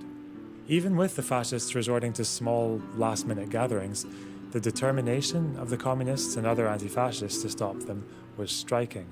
Now, is this because left-wingers are all authoritarians and love punching people who disagree with them? No. Their response to the fascists can probably be explained a bit better by the geographical position of the city, which gave Aberdonians a unique insight into what was unfolding in Germany. Remember, Aberdeen is a coastal town, in which the locals would frequently come into contact with German docks workers, many of whom were socialists or trade unionists, in fear for their lives back home. They had seen firsthand how fascists were able to grow their movement, and how powerless the liberal state of the Weimar was to stop it. With the fascists enjoying protection from the police, and not to mention the British intelligentsia, the opposition often had to resort to very spontaneous and creative methods to frustrate Chambers Hunter's efforts. One of these activists, and I'm so happy I managed to find this story, was none other than my own great-great-uncle, a man named Jock. Jock was a cooper, who had lost several fingers in an industrial accident and had become well known for his tireless efforts selling copies of the Daily Worker. What a Chad. He would walk from one end of town to the other, often several times a day, where he would also spot Chambers Hunter doing the same, circulating copies of his own publication, Union. In a stunning act of praxis, Jock perfected the technique of following Chambers Hunter around, and every time Chambers Hunter tried to announce he was selling papers, Jock would shout over him. And sometimes this lasted all day. On one occasion, in the west end of Aberdeen, when Chambers Hunter confronted Jock, an altercation broke out, and witnesses heard Jock shouting the words, "Get out of my road!" as he snatched a bundle of papers from the fascist leader's hands, whilst kicking him and stamping on his feet. The local sheriff, who had been called to the scene, asked of Jock, "Do you use the same sales technique in the West End as you do in the East End?" To which Jock revealed a toothless smile and said, "No, my lord. When I go up to the West End, I put on my toffee accent to catch the sprats that wear the spats." I don't know what that means, but it ended with Jock getting 30 days in jail. Wish I had cool ancestors like that. Obviously, incidents like this made it very difficult for the fascists to get anything done, and they didn't earn many new recruits over this period.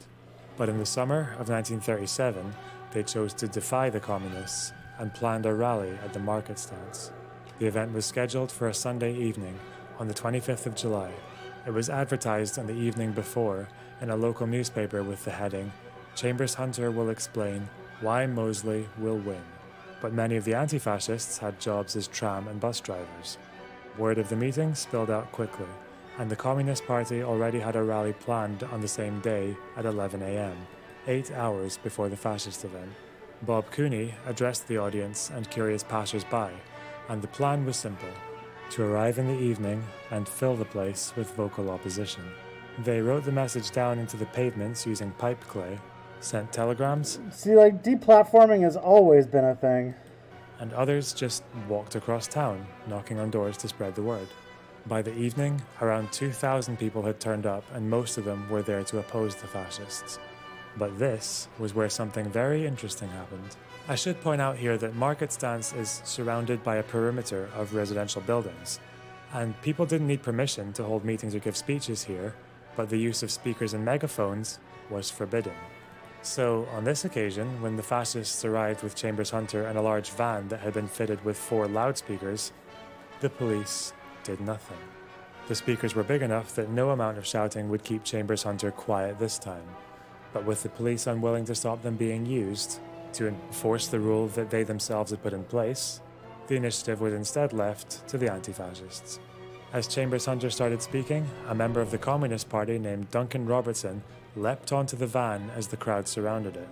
Robertson was quickly thrown off by the Black Shirts, but he emerged from the crowd with a fistful of severed cables and was immediately seized by the police.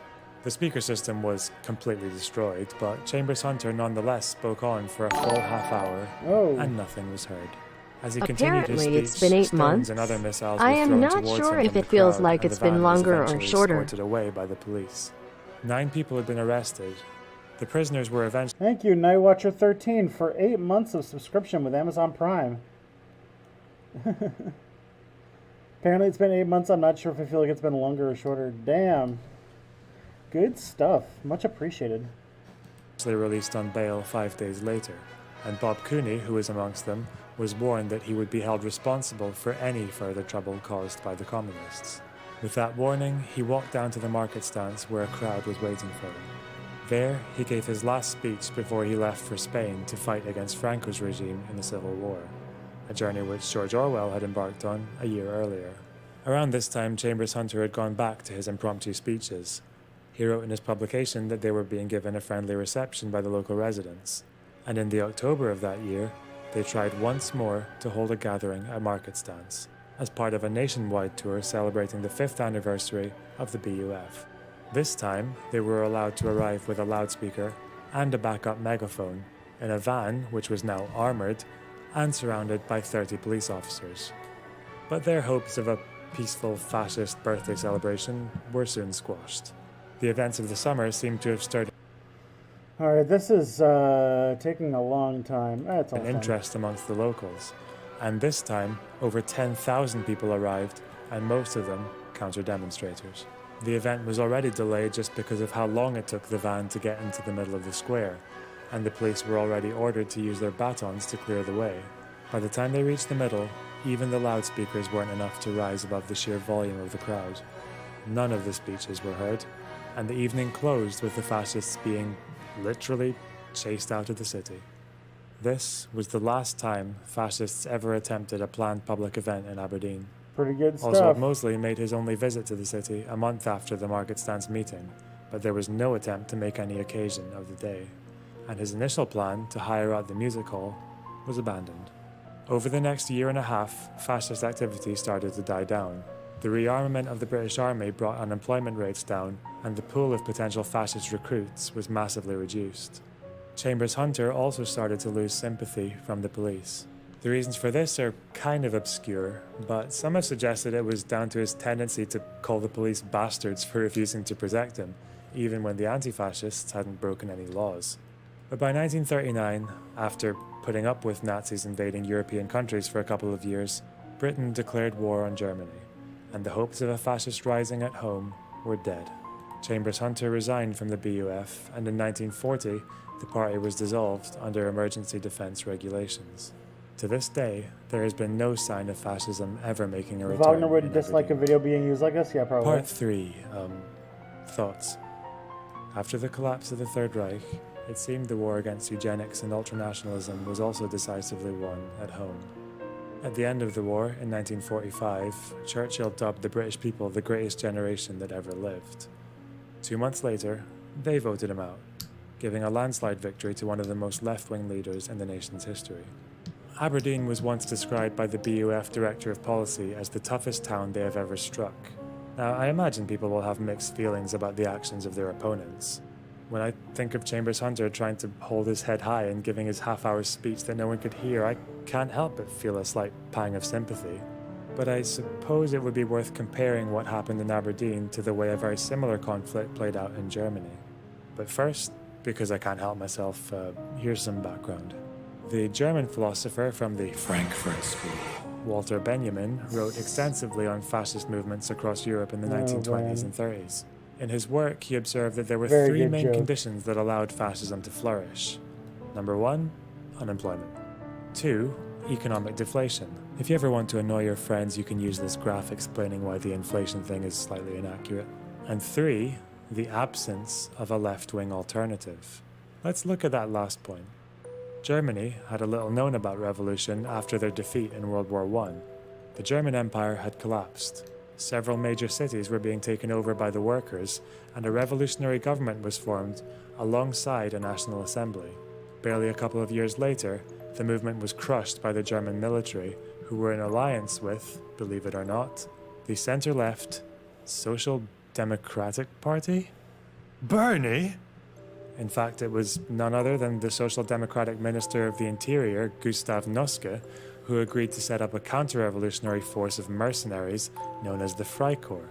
This was where a certain ancient Hindu symbol for good luck, known as the swastika, would make its first appearance in modern history, as it adorned the uniforms and banners of Freikorps troops.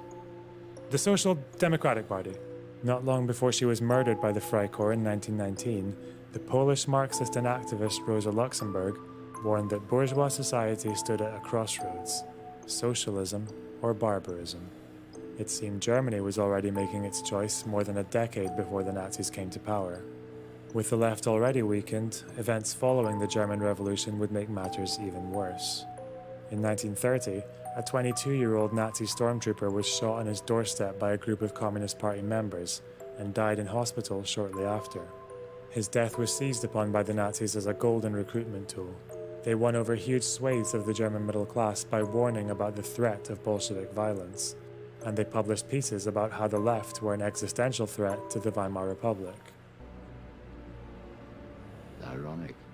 The German left became more and more reluctant to show face in the public discourse, and this meant that discontented liberals on the fence were open for the taking. With diminished anti-fascist activity, the Nazis were able to expand their movement with very little friction, and the activists in Aberdeen knew full well where this led. While the police were interested in not just preserving but also amplifying the free speech rights of fascists, it became the duty of the left to stand in their way. Now we know what Clemenza was talking about in that scene from The Godfather. You know, you gotta stop them at the beginning. Like they should have stopped Hitler at Munich. Nazi got killed, leader They had should have Nazi never let him anthem get named away after him. with Yes, that. They was just that's asking true. for big trouble. Aberdeen has now gone nearly 100 years without having to deal with fascism. In the same time, do you know what else they've never had to deal with? Antifa violence. And I think I can close here with a quote which I think sums up the whole thing pretty well. Shortly before he left for Spain, Bob Cooney was leaving prison when a police officer said, "I want to warn you, if there is any more trouble with the fascists, I'm going to put you all the way." Bob's reply was, "You'd better tell the fascists that. There was no trouble before the fascists came." Do you think it's hypocritical for a socialist to take money for doing a thing? Prove yourself right by supporting me on Patreon. Well, that was fun. I think I'm going to take this thing off because I'm actually starting to get sleepy in it, and I don't think you want sleepy Tristan to react to things. So I got to take this off because it's getting really hot in here. So I'm going to put on the next video, and I will make that change. Oh, the onion. Easy peasy. Despite a long-held consensus pointing to the mid-20s as the final stage of brain maturation, a new study has found that the adolescent brain doesn't fully form until boys have avenged their father's murder. New imaging studies suggest that the frontal cortex goes through extensive changes during the period of training when an adolescent boy prepares himself to track down and kill the man who took his father's life. But it's not until the boy stares deep into the murderer's eyes and then stabs him right in the heart that the two lobes fuse into a fully mature brain. According to Dr. Laurie's findings, the myelin surrounding the teenage nerve synapses develops when boys stake out the home of their father's murderer, put themselves through grueling physical training, and fantasize again and again about how satisfying it will be when he finally makes the bastard who took everything from him beg for his life. Now, if they let their father's killer slip through their grasp, or if they press the barrel of a gun to the back of his head and then realize they don't have what it takes to pull the trigger, then the amygdala is definitively stunted, and they'll have lifelong problems interpreting emotional information. I have noticed such a change in Matt since he took a vow of silence to avenge Scott's murder. He's organized, he has self-control, he can pick off a long-range moving target with almost total accuracy. I just hope when that fateful moment comes, he doesn't bring shame onto this house.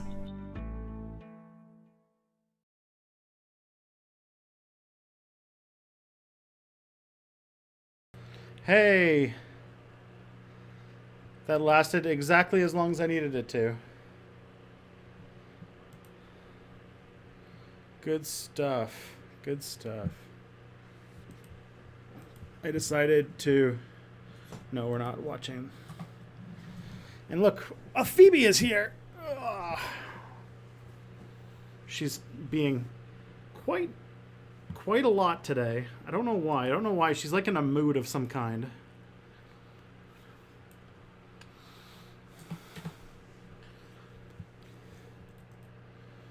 As you know how she gets near the end of this stream, where she wants food.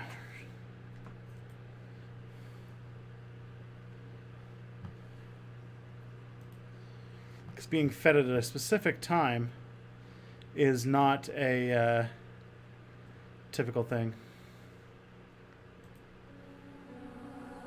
So this is Frankfurter Hauptschule Bad Boys. I have no idea what this is. It's something in a weird, obscure language that I do not know.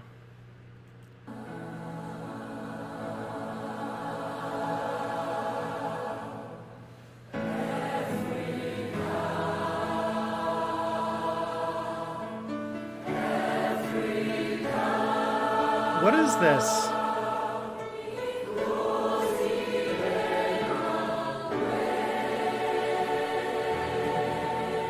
Why is this being recommended to me?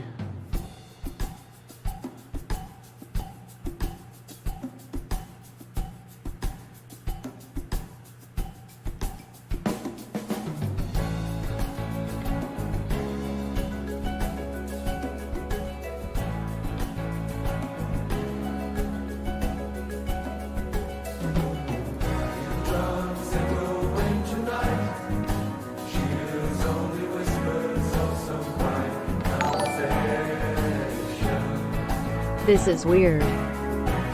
This is weird, Doran Call. I agree. Thank you for the subscription.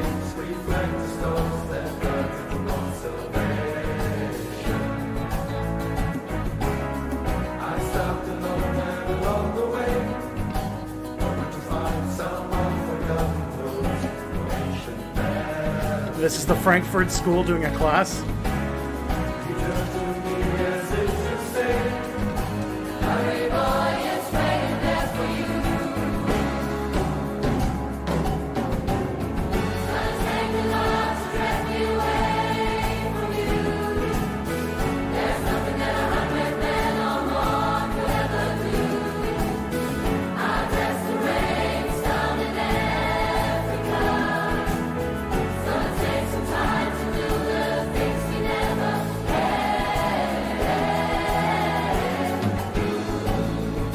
Type of high school. Frankfurt School spring trip. I have no idea what the fuck we're watching.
I don't know who recommended this to me, but I am so confused by everything. This does feel like some weird shit that would be made in like undergrad or something. So that was a thing. We all watched that. 3 minutes of our lives are now gone. Thank you. I don't know who submitted that or why, but there you go. All right. How about this? Going to court in ancient okay. All right, we're doing more Rome. Whew. Stay awake. Rome is some of the shittiest, boringest history there is, and I just gotta power through it.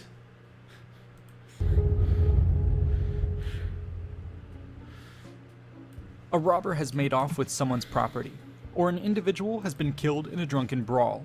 What is to be done?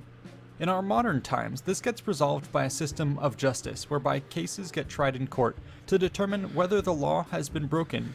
And At least share a horrible history's bit on Rome, yeah. Wretched Romans! Consequences should be applied. But what would have happened if theft or murder occurred in the distant past? Today, we'll be exploring the justice system and the courts of ancient Rome. The first thing to note is that basically all justice systems... I literally can't see anything but Romulan. Okay. The basics of Romulan law. And I'm like, okay. Okie dokie. All right, let's do this. All right. We can find Roman jurisprudence interesting, right? If you don't like Rome, just skip it. Yeah, I suppose I can. Let's see if it's good though. Let's see if maybe it's like maybe there's gladiators. Maybe there's like a lion or something. I don't know. Can be boiled down to two things: some form of rules and some process for addressing breaking those rules. This can be as simple as 1, this mine, and 2, you take, me punch. Now obviously with any civilization it gets more complicated than that. Often what you see is centuries of tradition which eventually end up getting recorded as a code of laws with associated fines and punishment. For the Romans, this started with the Law of the 12 Tables, written around the 5th century BC. Alright, yeah, moving on. What's it called? I don't really care how Decius, Perseus, Maximus, Bolivius, Penisus, Diccasus, Tyrannosaurus Rexus did law stuff.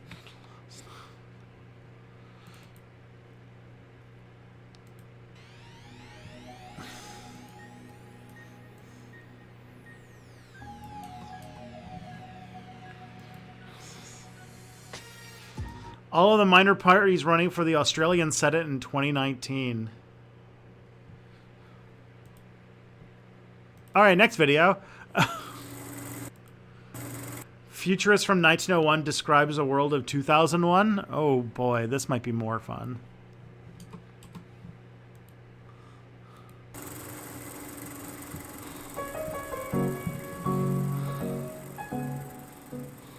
These prophecies will seem strange, almost impossible. Yet they have come from the most learned and conservative minds in America, to the wisest and most careful men in the greatest institutions of science and learning I have gone. Asked each. Alright, someone's super excited about us looking at really small Australian political parties. The 2019 Australian election for the Senate.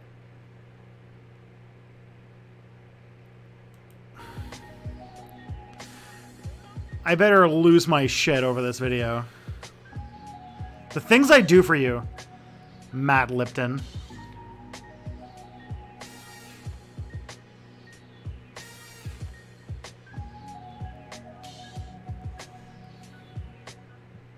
In Australia, the Senate ballots are ridiculously big. In my home state of South Australia, there are 42 candidates for just 6 seats. In our largest state, New South Wales, there are 105 candidates for still just 6 seats.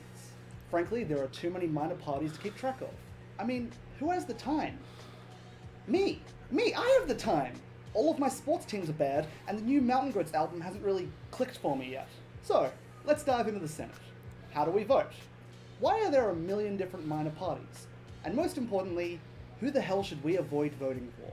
This script ended up running really long, so I made the decision to break it up into 3 different videos. This video will cover how to vote in the Senate, and who the centre and left of centre parties are. The second video will cover all the right-wing extremist parties in Australia, and just the regular far-right parties. Video 3 will mop up the single-issue parties, and the ones that were a little harder to categorise, then hopefully end with some vaguely positive words about voting and democracy in Australia. We'll see. Let's take a look at the upper house. The Senate has 76 seats in it, with 12 seats each per state, with 2 for each territory. Like most elections in Australia, voting in the Senate is preferential. That is, I was about to say, yeah, there's certainly some Zeds coming up, bubbling to the surface. At number 1, even if they don't stand a chance. Because if they don't reach enough votes to be elected, they'll be eliminated from the running. When they're eliminated... Like, are these real? That would be fun, but I doubt it.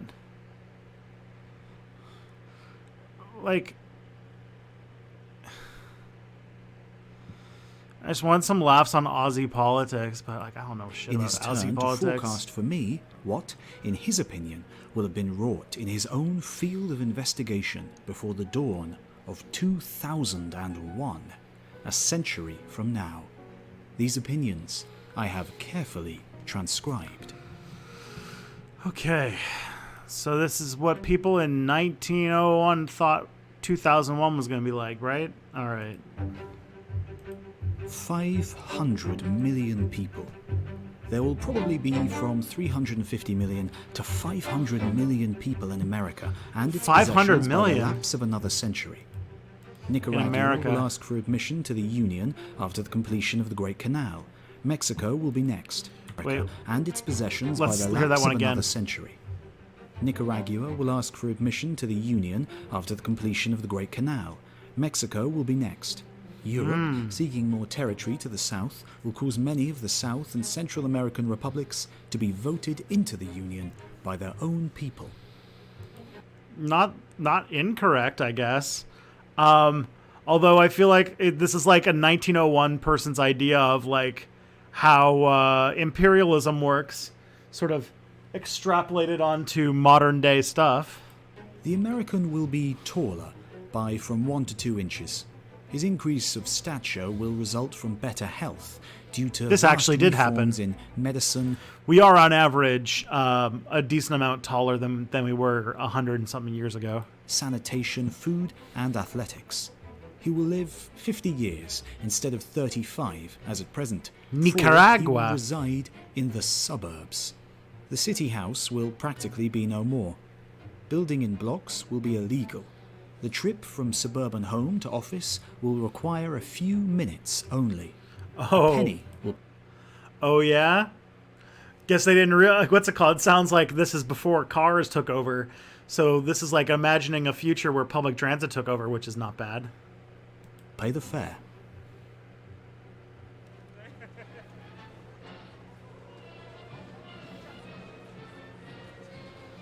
There will be no C, X, or Q in our everyday alphabet. Oh yeah? They will C, have been X, or abandoned Q? because they are unnecessary. Spelling by sound will have been adopted, first by the newspapers. English will be a language of condensed words, expressing condensed ideas. So it sounds like he's predicting internet memes, okay. And will be more extensively spoken than any other. Russian will rank second.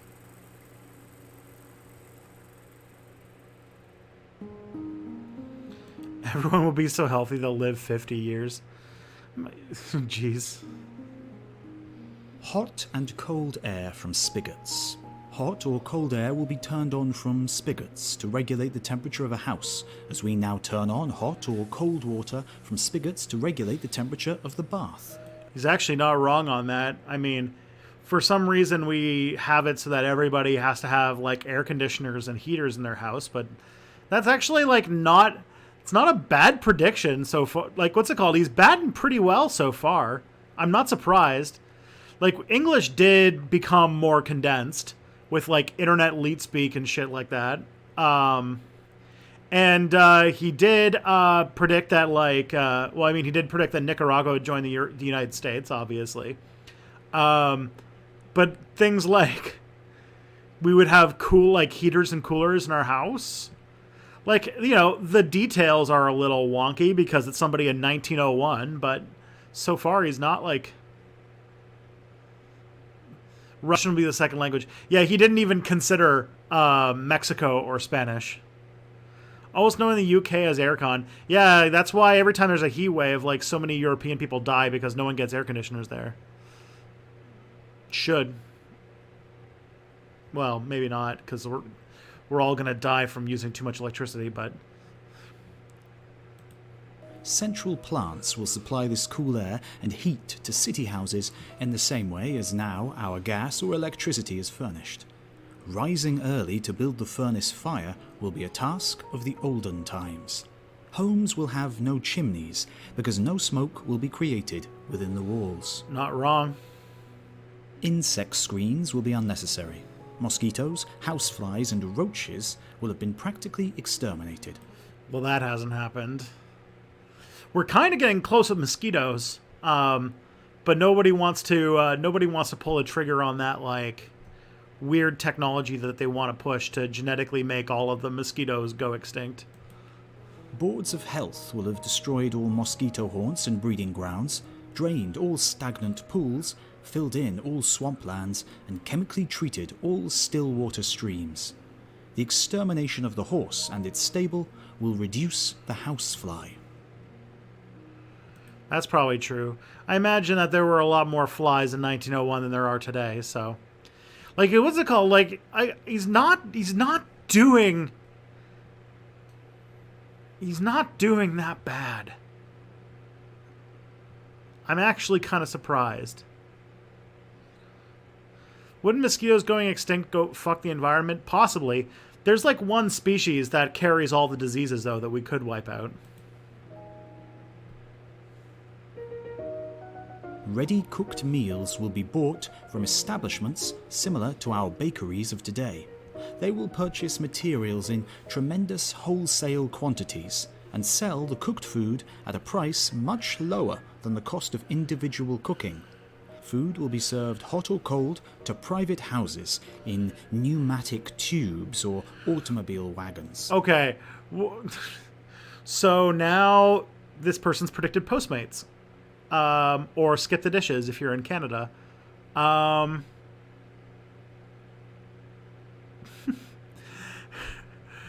want my pneumatic tubes that deliver food into my house, but for the most part, like, this person's predicting fast food. Which is, that's kind of a new thing. That's kind of a prediction. And also maybe predicting a little bit soon, like, delivery and stuff. Aside from the pneumatic tubes part, it's not, and like the idea like that we would all just only eat like McDonald's takeout or whatever. But besides that, like, compared to like what he was seeing in 1901, that's significant. The meal being over, the dishes used will be packed and returned to the cooking establishment where they will be washed. Okay, that's funny. That we're gonna like eat, they're gonna send us like meals that are on plates that then it will be sent to our houses, and then when we're done eating we put the plates back in the pneumatic tube and it goes back to the restaurant to get cleaned. That's a bit much. Cookery will be done in electric laboratories rather than in kitchens. These laboratories will be equipped with electrical stoves and all sorts of electric devices, such as coffee grinders, egg beaters, stirrers, shakers, pairers, meat choppers, meat saws, potato mashers, lemon squeezers, dishwashers, dish dryers, and the like. This is fast food. Having one's own cook and purchasing one's own food will be an extravagance.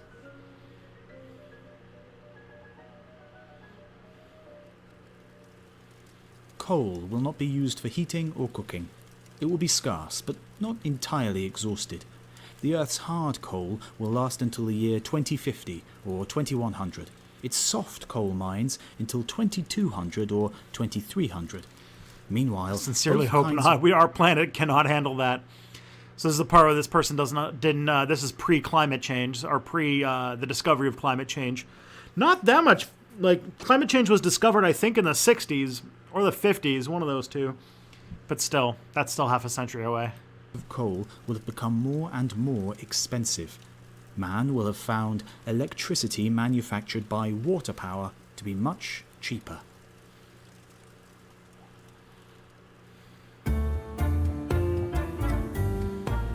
There will be no streetcars in our large cities. All hurry traffic will be below or high above ground when brought within city limits. The infrastructure for a pneumatic tube system for food like this. It's like, what's it called? It's like if you took food and you took, what's the name of that stupid thing that Elon Musk was trying to make? Where he was going to make, like, vacuum tubes that we would put people in, even though he hates public transit. He was going to make these, like, vacuum tubes to put people, people in your, you would, like, drive your car underground, or, I'm getting the things mixed up because it is a boring company. But yeah, the Hyperloop. It's like a Hyperloop, but for fast food.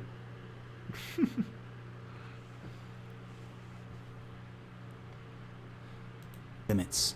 In most cities, it will be confined to broad subways or tunnels, well lighted and ventilated, or to high trestles with moving sidewalk stairways leading to the top. These There's like a dystopian neoliberal future version where, like, SpaceX has put hyperloops in everybody's house that delivers them like containers of Soylent every day. Oh fuck. That's a dark thing I just uttered into the universe. I am sorry.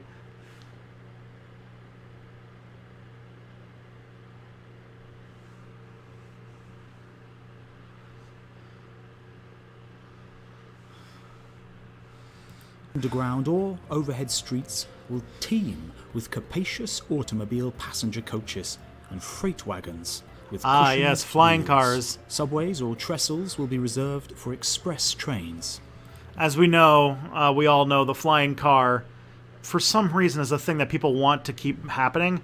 I honestly don't think, I'm not, like, I understand, like, you know, wanting to free up the space for things.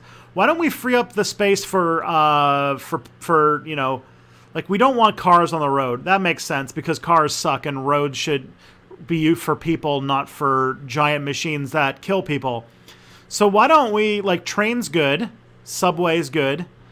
Flying cars, though, just seem like the worst possible idea because that's just like begging, like, you have one accident, like, you die.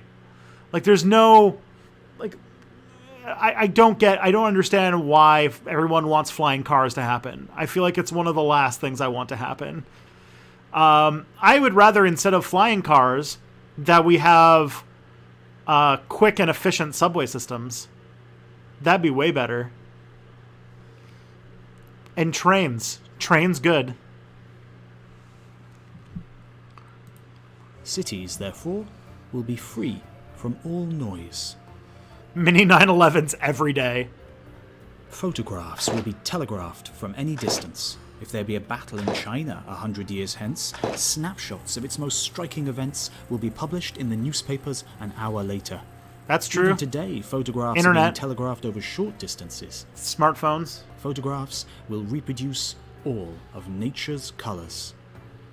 And yeah, color photography, there you go.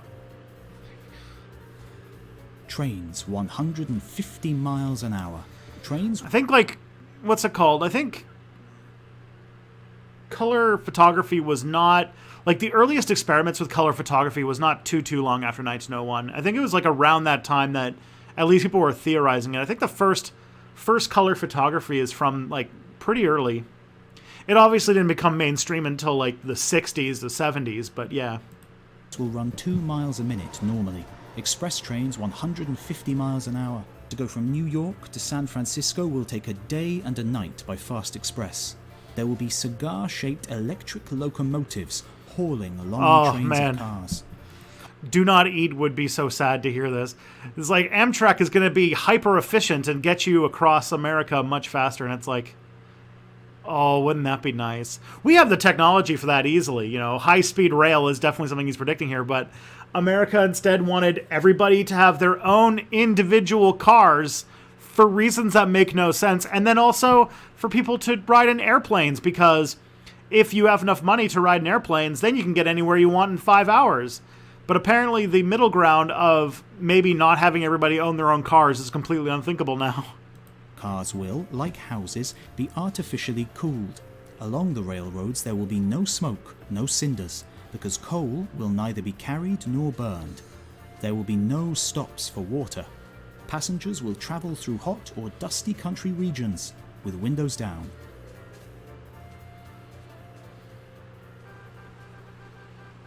Automobiles will be cheaper than horses are today.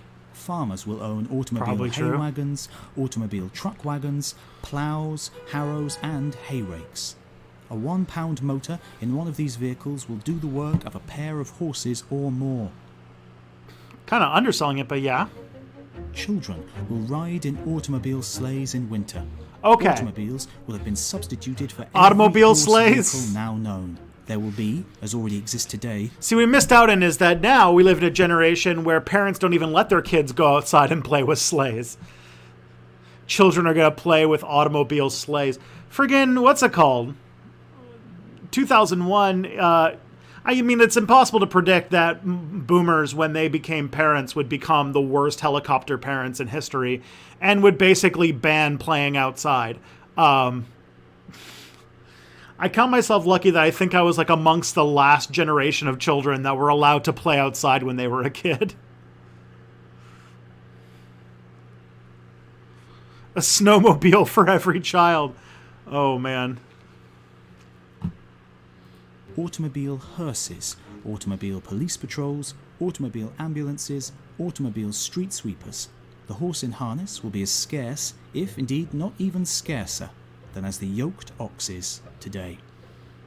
Everybody will walk I gotta 10 catch that sweepers, one. vehicle now known. Children will ride in automobile sleighs in winter. Automobiles will have been substituted for every horse vehicle now known. There will be, as already exists today, automobile hearses, automobile police patrols, automobile ambulances, automobile street sweepers.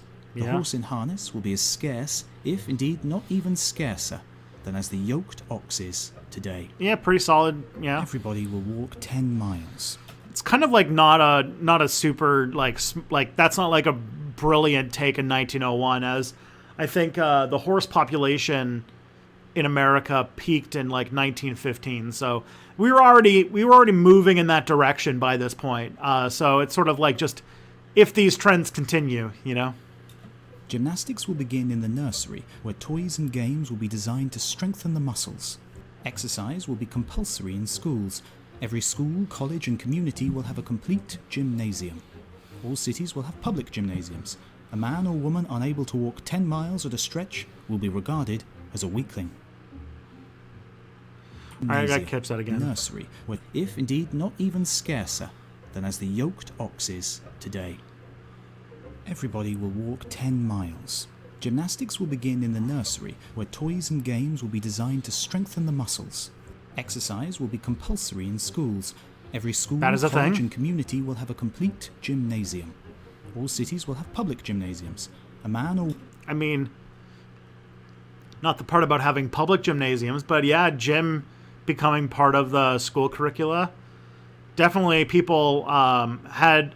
As people got less, like, what's it called? There is definitely a thing in the 20th century of people considering exercise a thing that you do.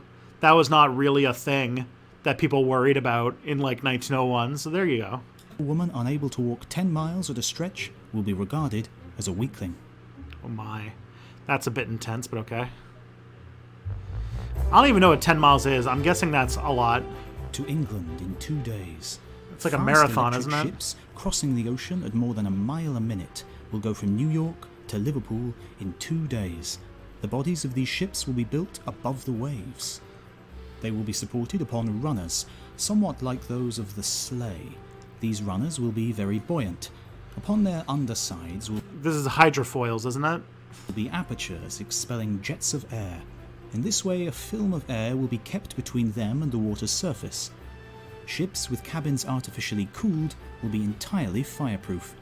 In storm, they will dive below the water, and there await fair weather. So this is predicting the submarine, but then just predicting that all passenger ships will turn into submarines. Obviously, not exactly predicting commercial airliners, right?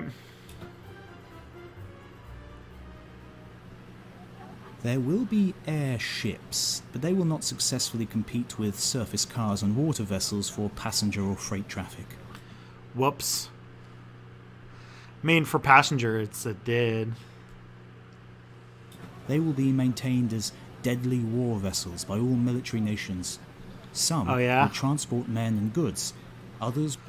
Some will be used to inflate military budgets, and even though they can't fly in the rain and decapitate their pilots, will cost billions of dollars, that the United States will spend tons and tons, more money than you think imaginable on, because they needed to, because like, what's it called? The senator of Virginia needed some more manufacturing jobs.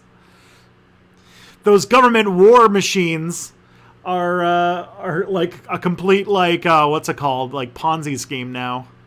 Will be used by scientists making observations at great heights above the Earth. Aerial warships and forts on wheels. Giant guns will shoot 25 miles or more and will hurl anywhere within such a radius, shells exploding and destroying whole... That's, I mean, we've got like rocketry and stuff like that that really blew that out of the water, obviously. Cities.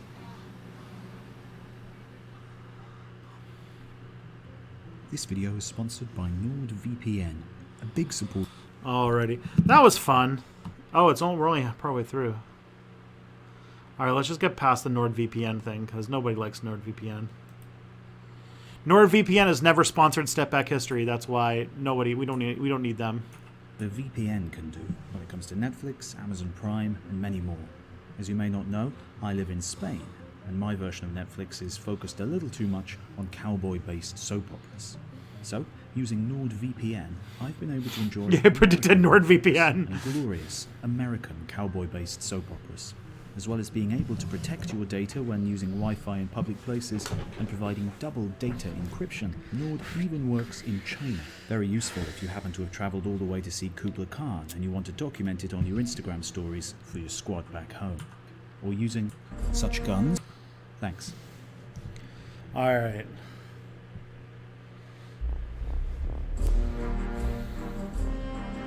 Oh boy. Such guns will be aimed by aid of compasses when used on land or sea, and telescopes when directed from great heights. Fleets of airships hiding themselves... This is where things are getting worse, because he didn't predict jet engines, or like... Because I think that's why he probably thought that, airplanes were going to be too expensive for passengers to ride in.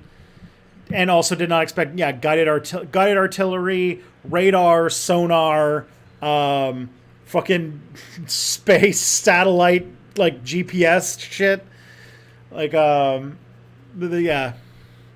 Which, like, fair. Like, in 1901, it'd be impossible to predict that we would invent a calculating machine that would become so powerful and so small that it would basically completely change the way that everything functions. And on top of that, like, we will figure out how to use radio, which is like a thing that's still like not like still in its early stages in 1901, would become like so powerful and so sophisticated that we would use it for so many things. With dense smoky mists thrown off by themselves as they move, will float over cities, fortifications, camps, or fleets. They will surprise foes below by hurling upon them deadly thunderbolts. Thunderbolts. So I'm just imagining like there's like this base in the sky that floats on a blimp and drops lightning. Oh boy.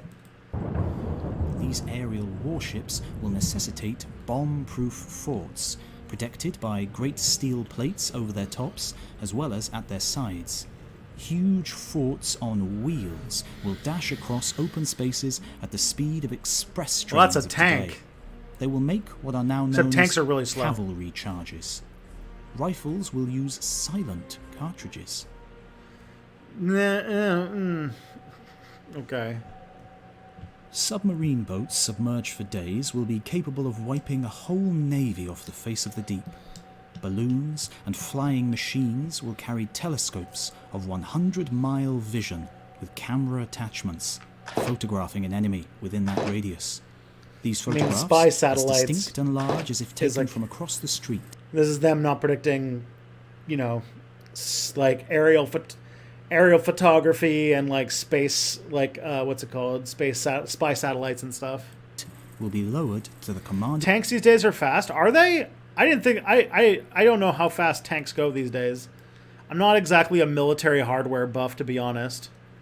Gas guzzlers do. Yeah, I can imagine that they fucking are not efficient things. I imagine that what's it called? That like a tank today, like the United States probably gives zero shit about fuel efficiency. So, especially because they're all located in Middle Eastern countries where the oil's super cheap, so they could probably get away with it. An M1 can make 45 miles an hour. Okay, that's pretty fast. Commanding officer in charge of troops below.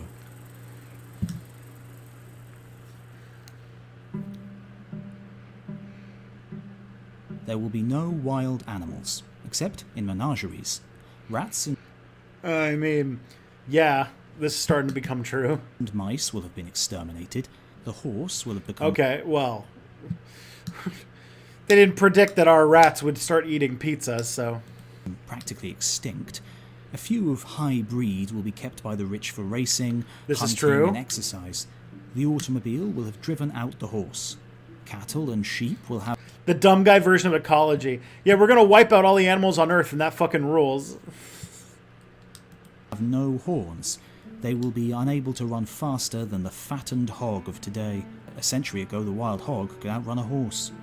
Food animals will be bred to expend practically all of their life energy in producing meat, milk, wool, and other byproducts. That's pretty true. Horns, bones, muscles, and lungs will have been neglected. Man will see around the world. They're extinct in Alberta, though. Alberta is good at killing rats. But how does Alberta handle... I guess Alberta probably banned Mexicans as well, because... Or not Mexicans, sorry, Italians.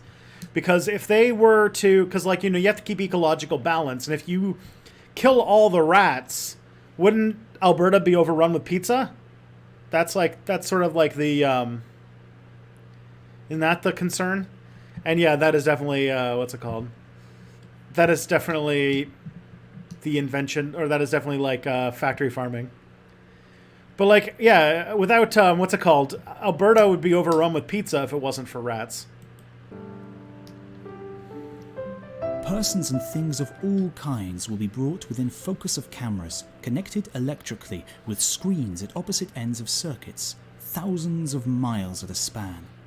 American audiences in their theatres will view upon huge curtains before them coronations of kings in Europe, or the progress of back. I do think this is interesting, because this is definitely from, like, a different period. Because, like, this idea that, like, we would all go to the movie theater to watch, like, the news is certainly not a thing that would, like... It feels like it was a thing that was, like, obvious, like, 100 and something years ago, but today just is, like, unthinkable. Battles in the Orient. But given that, like, the transmission of images was, like, not even a thing at that point, that this is kind of a big deal. The instrument it did happen bringing these pre-television, distant yeah. scenes to the very doors of people will be connected with a giant telephone apparatus, transmitting each incidental sound in its appropriate place. Thus, the guns of a distant battle will be heard to boom when seen to blaze, and thus the lips of a remote actor or singer will be heard to utter word. Yeah, they just... it seemed like people were completely unable to consider everybody having a TV in their house, which I think is interesting. Or music when seen to move. Wireless telephone and telegraph circuits will span the world. A husband in the middle of the Atlantic will be able to converse with his wife sitting in her boudoir in Chicago. You're watching this movie theater right now. Funny thing, I actually have seen a step back video in a theater with like hundreds of people. That was a thing that really happened to me in 2016. I was living here. Actually, this didn't happen too far from here. But I was, there's this guy who lives in London, who organizes like Oxford style debates. Now, for anyone who doesn't know, an Oxford debate is when they poll the audience before and after the debate, and you win. Like the debate is won when after the debate's over, the person who convinces the most people to the other side is the person who wins. In London, Ontario, yes, the city that I lived in. So in 2016, this is like actually like a month before the election, there was a debate over. There's a debate on the topic of political correctness, and whether the question was, has political correctness gone too far? And he reached out to me to make a step back video to sort of act as an introduction to the topic of political correctness. And so in this theater, before the debate started, everybody watched a step back video about political correctness, and then the debate started after that.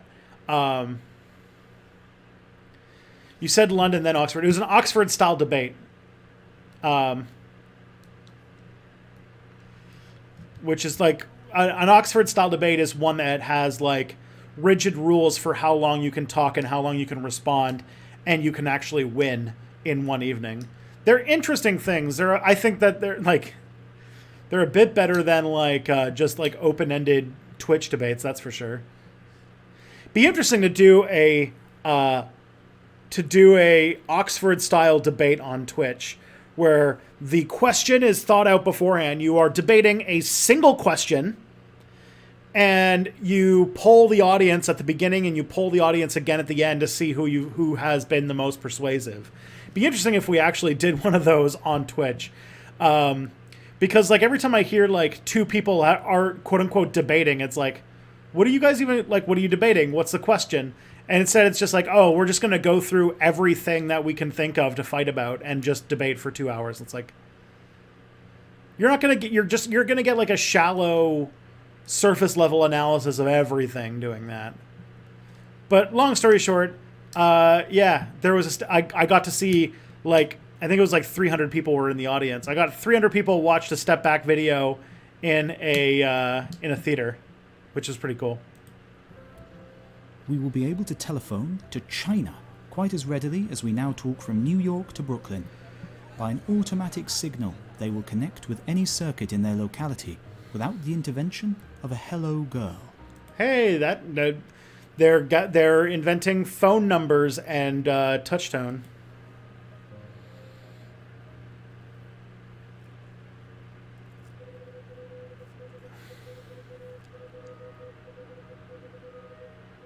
Grand opera will be telephoned to private homes and will sound as harmonious as though enjoyed from a theatre box. Yeah. Automatic instruments reproducing original airs exactly will bring the best music to the families of the untalented. Great musicians gathered in one enclosure in New York will, by manipulating electric keys, produce at the same time music from instruments arranged in theatres or halls in San Francisco or New York.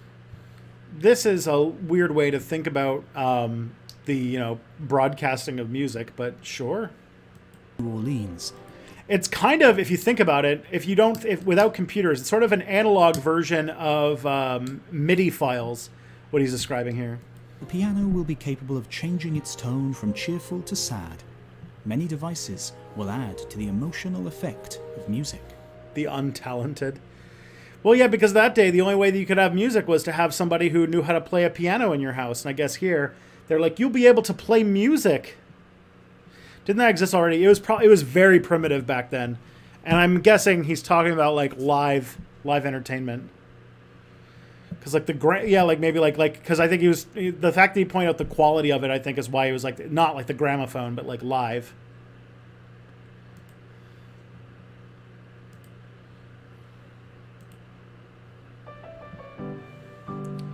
And now Phoebe is here because she wants food. A university education will be free to every man and woman.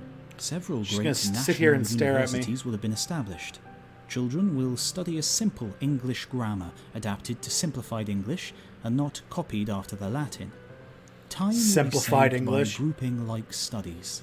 Be interesting. I almost like if I was like a conlang person, if I was like a Tolkien, inventing a simplified English that would make it easier to learn and phonetic and what's it called? That would be kind of a fun project, honestly. Poor student. Because like what's it called? English has so many fucking like. The big problem with English is its grammar. If anybody, I'm sure that I think Sir Zhao Zhao is Swedish here, but anybody else who English is not their first language, that like English grammar is probably the hardest part of English to learn because or English what's it called vocabulary because there's so many exceptions to our grammatical rules, and on top of that, there's tons of I think like English has something like 2 or 3 times the vocabulary of like French. It's like English has a lot of words, and a lot of our grammar rules have endless exceptions. And it'd be interesting to make one like kind of like people are talking about like Esperanto, but imagine like English Esperantoized, so it was like way easier to conjugate verbs and to like words are like a lot more, easier, more phonetic and things like that. Will be given free board, free clothing, and free books. Yeah, something lasts in French. Oh yeah, there's no language. I don't know if there's any language on earth that is harder to conjugate verbs with than French. French has like something like 19 verb tenses. The fact that like most people who speak French can't even conjugate verbs all of the ways that they're supposed to. That's why in French, you just have passé composé, present tense, and futur proche, and like the rest of them are and conditional, I guess. But like, yeah, there's like 19 verb tenses in French, and yeah. Ambitious and actually unable to meet their school and college expenses. Medical inspectors, regularly visiting the public schools, will furnish poor children with free eyeglasses, free dentistry, and free medical attention of every kind. The Futur interior. I don't know which one that is. My French is kind of rudimentary. I only really know, present tense, futur simple, and passé composé. Like, those are, like, the only ones that I know, like, easy-ish. But, like, I know that writing in French is a completely different thing. Who are you voting for, homie? I'm not voting. There's no election in my near future. There might, depending upon how shitty Justin Trudeau acts in the next few weeks, he might trigger an election just because he's getting so mad about all the crimes he's getting mad about people getting mad about all the crimes that he's doing. But that if there's going to be like a snap election, it's not even close to being called yet. If we have a snap election, it'll be fucking jokes. I gotta think about if I lived I will answer the question that you want me to answer, which is that if I lived in the United States, I would probably vote for Joe Biden at this point. Just because I want Trump out of office, and the integrity of American democracy is sort of in question right now if the election is close in any meaningful way. So I would vote for Joe Biden at this point. It's kind of like this election has broken down into like, unless Joe Biden wins by like a significant margin, America is just gonna fucking collapse in like a sea of like weird fucking unprecedented legal situations that I don't think America will get through with any sort of sanity. Have you heard about the discussion on anti-Semitism during Corbyn's time as Labour leader? I have heard of it, but for the most part, it seems like it's just full of shit.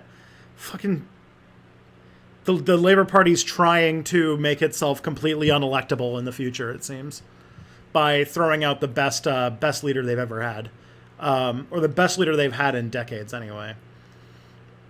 Even people in 1901 thought free school and healthcare were as a no-brainer. Yeah. Passé composé was hard for me. I still don't get it. It's basically just learning another thing. Luckily, you know, except for être, you know, you can learn it's just memorizing. Luckily, there's only like 3 like standard verbs you have to learn the conjugations for, which is nice.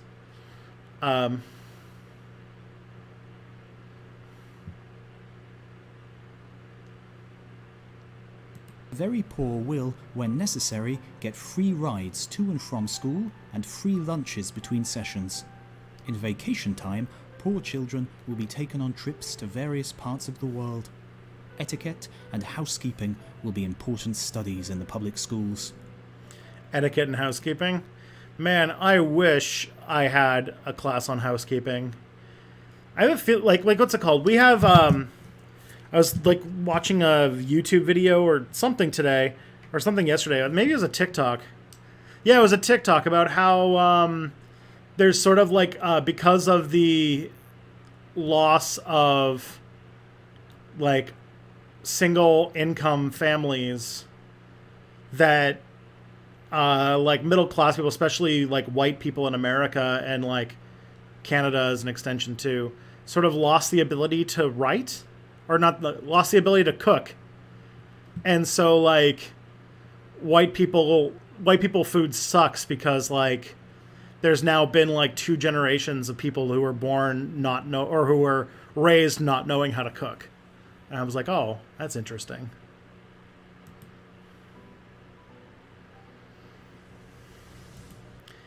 Is English Cégep a thing that anyone can enroll in, or is it Anglo only? I'm pretty sure that you can enroll in English Cégep if you're a Francophone. I'm pretty sure.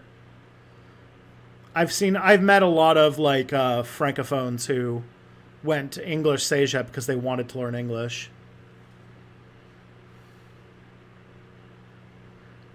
Yeah.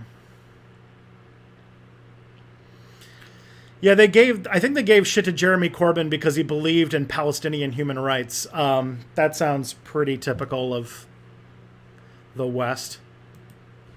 Store purchases by tube. Pneumatic tubes instead of store wagons. Tubes! Packages and Fucker loves these pneumatic tubes. I guess they were kind of a thing in the 1900s.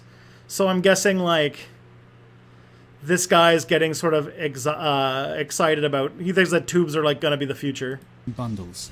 These tubes will collect, deliver, and transport mail over... I thought white people food sucked because many of our parents are fucking allergic to flavor. Well, I mean, like, your idea of, like, flavor and spice is based on what you grew up with. And, like, because, like... a lot of ethnicities, a lot of European ethnicities and like kind of like white ethnicities in Europe, in America, got so like melting potted. So they didn't have like, you know, the recipe that was handed down from my grandmother and her grandmother before her and the grandmother before that, like those recipes kind of disappeared. And on top of that, everybody was just like because of either, out of volition or because of economic necessity, a lot of women started working full time. Then in like the 60s, 70s, 80s, you sort of had like a whole generation of people who didn't have time to cook dinner anymore. And they raised a whole generation, because that's like when the boomers were like in their teens or were children or in their teens and 20s. And they just never learned how to cook, and they just never had time to figure out how to make food. And then they pass on to millennials, and millennials had to relearn how to cook from the internet. So, yeah, that's one of the reasons why, at least in America, there was this idea of like,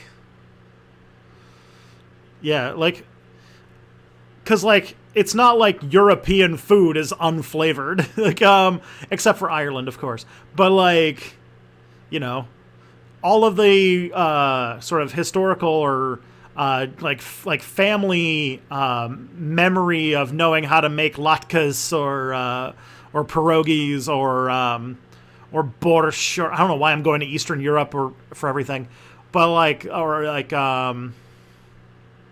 I mean, Anglo-Saxon food is fucking awful, and English food, and so for like English white people, yeah, they're fucked. French food's weird. French food is simple in its ingredients. French food doesn't get seasoned very well, but the whole thing about French food is that you're supposed to use extremely high quality ingredients, etc., etc., etc. That's not only true in the U.S., it's all the developed world. Oh man, God, you're making me so sad because like Israel.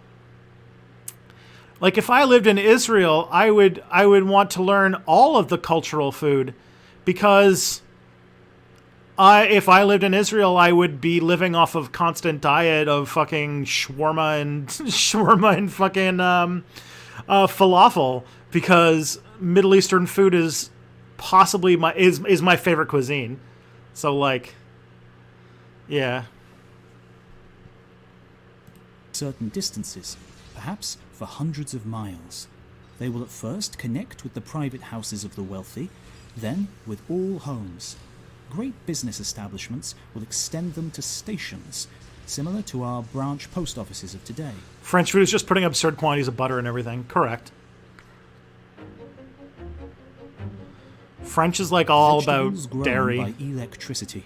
Winter will be turned into summer. And I do love Indian food.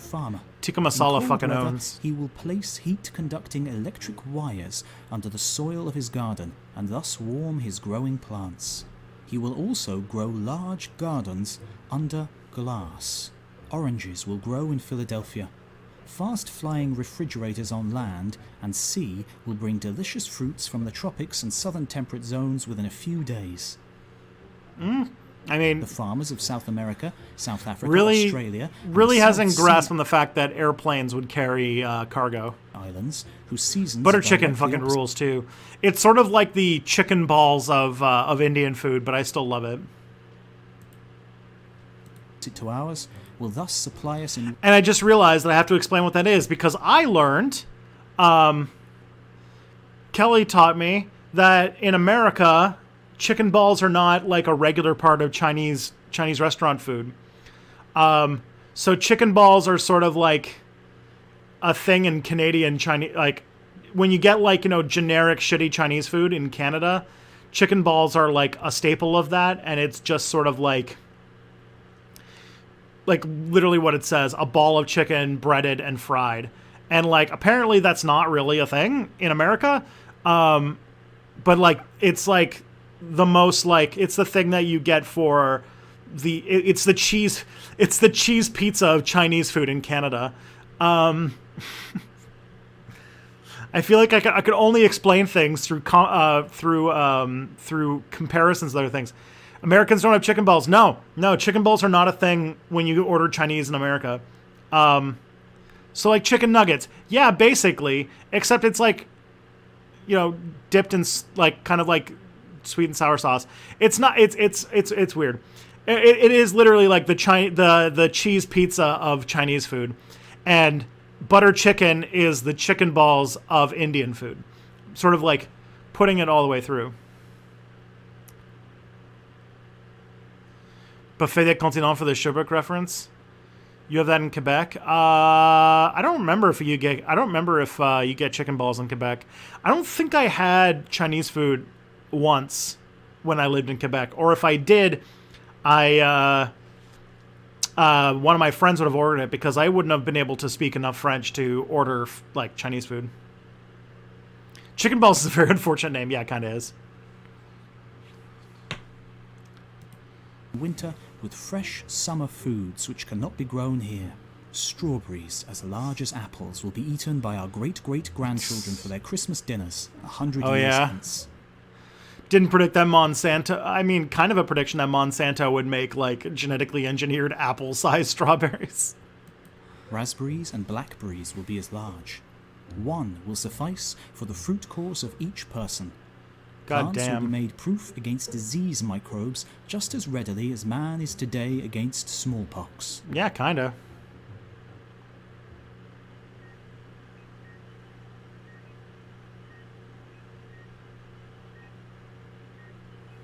few drugs will be swallowed or taken into the stomach unless needed for the direct treatment of that organ itself. Uh-oh. Drugs needed by the lungs, for instance, will be applied directly to those organs through the skin and flesh. They will be carried with the electric current applied without pain to the outside skin of the body. Oh man, microscopes will. This is a technology that has not come to fruition, and we are not quite at yet, but we are kind of coming close about using like electric currents to sort of inject people with things. I don't think it's getting anywhere. I like the last I heard that like this electric current thing is being used to make bandages that can make wounds heal faster. But yeah, this hypospray thing that he's pushing is not a thing that has gotten anywhere. Lay bare the vital organs through the living flesh of men and animals. The living body will, to medical purposes, be transparent. Not only will it be possible for a physician to actually see a living, throbbing heart inside the chest, but he will be able to magnify and photograph any part of it. This will be done with rays of invisible light. X-rays! Not bad, not bad. I would say for someone in 1901, he did a pretty decent job predicting things, so kudos on that. Next is SoundCloud. Alright, so this is a SoundCloud thing. We haven't done a SoundCloud. So this is called Neil Sierra Mouth Dreams. Okay. Well, that's fun. Let's listen to the thing. I'm kind of scared. I don't know what's going to come out of this this SoundCloud. SoundCloud always has like a reputation of being kind of wild to me.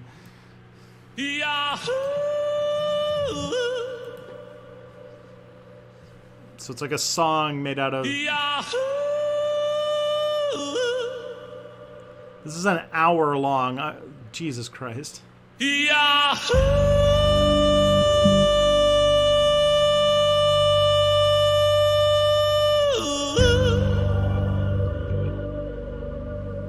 Oh my.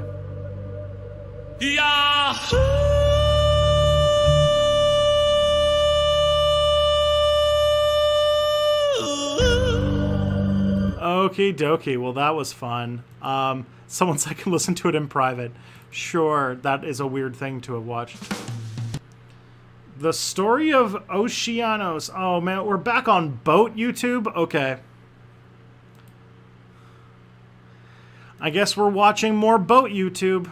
Let's go. Boat YouTube. Look at that. Look at all them people on boats.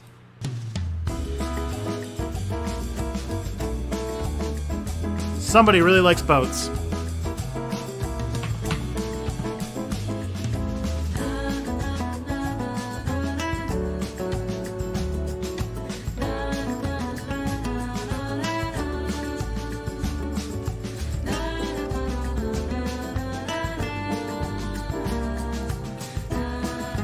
Promise to get further in than a minute. Okay, fine. It's like 15 minutes long. I don't know what this is. Off the coast of South Africa today, a dramatic and daring rescue at sea. Merchant vessels joined South Africa's Navy and Air Force to rescue the passengers and crew of a Greek cruise ship sinking in storm-lashed waters. All but about 20 of the 580 people who were aboard the vessel have now been accounted for. But as Richard Sergey reports, disturbing questions remain about how the ship got in trouble and how its crew responded to the emergency. What's up, guys? My name is Jake. On the evening of August 3rd, 1991, the cruise ship the Oceanos began taking on water with over 500 people on board and a crew that had already abandoned ship.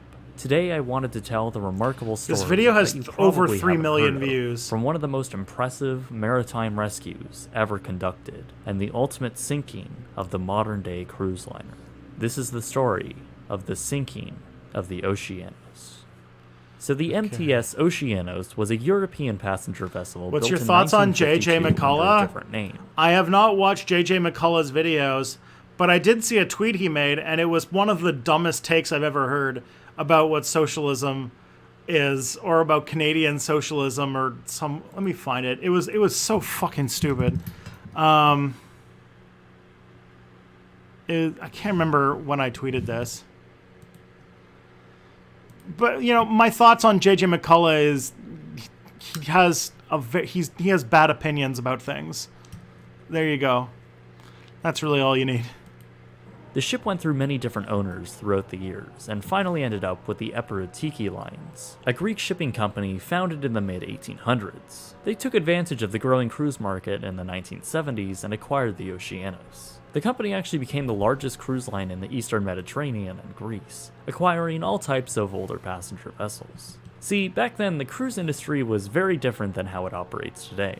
Many of the up-and-coming cruise lines didn't have the capital or saw it as too much of a risk to build new vessels specifically for the line. So many companies had just purchased older ships, usually built in the 1950s and 60s, and refitted them for regular cruises. The Oceanos was no exception to this, making regular cruises out of South Africa by the late 80s and 90s. The ship was only around 14,000 tons and able to hold a maximum of 550 passengers and 250 crew. She featured a dining room, several lounges and bars, a casino, and an open sun deck with swimming pool. Not exactly a large ship at all by today's standards, but at the time, that wasn't all that uncommon. The largest cruise ship in the world was Royal Caribbean's Monarch of the Seas at 73,000 tons, which compared to other ships carrying passengers for pleasure cruises, including the Oceanos, it was pretty enormous. While the Oceanos was still owned by the Epirotiki Lines, the vessel was being chartered on an 8-month contract by a company called TFC Tours. They were essentially just leasing the vessel for their own routine cruises out of the relatively untapped South African cruise market. However, there is a good reason for that specific market not being very utilized, as those waters are notoriously treacherous. However, in late July of 1991, the Oceanos was set to start her 7-night voyage from Durban, South Africa. I found the tweet. So what J.J. McCullough wrote was, a big thing that distinguishes the Canadian left from the U.S. left is how institutionally conservative the Canadian left is. So while the U.S. left dreams of court packing, ending electoral college, etc., Canadian left loves unelected Senate, monarchy, all-powerful Prime Minister, Supreme Court, etc. And my reply to that was, wow, everyone keeps telling me, basically like kind of like your message, everyone keeps telling me to comment on your stuff and now I have things to say. Your takes really suck. To Cape Town, South Africa, then back. Around a 1,000-mile journey with 2 ports of call along the way.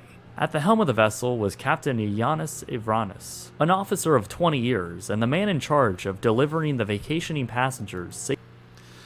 Oh boy,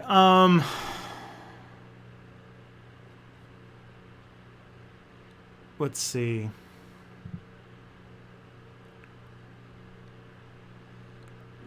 Boat story, Greek boat.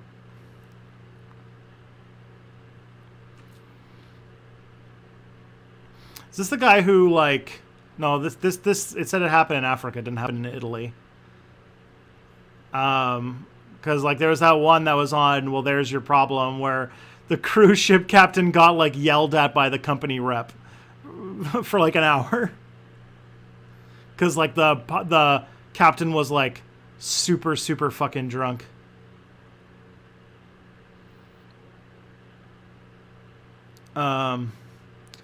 Yeah, J.J. McCullough hating natives and Quebecois is sort of a reason to say, hey, this guy might fucking suck. Safely to port. Though, while the ship was seaworthy, TFC Tours had let the Oceanos fall under harsh decay. When passengers arrived to port, they described the vessel as looking rusted and not very well maintained. On August 3rd, 1991, the vessel was nearing the end of its 7-day cruise with its last stop in East London, South Africa. The vessel took on more passengers for a single-night cruise as the Oceanos was beginning to complete the last leg of their journey back to Durban. Though that afternoon, the winds began to pick up, and the ocean just offshore began whipping up a strong gale.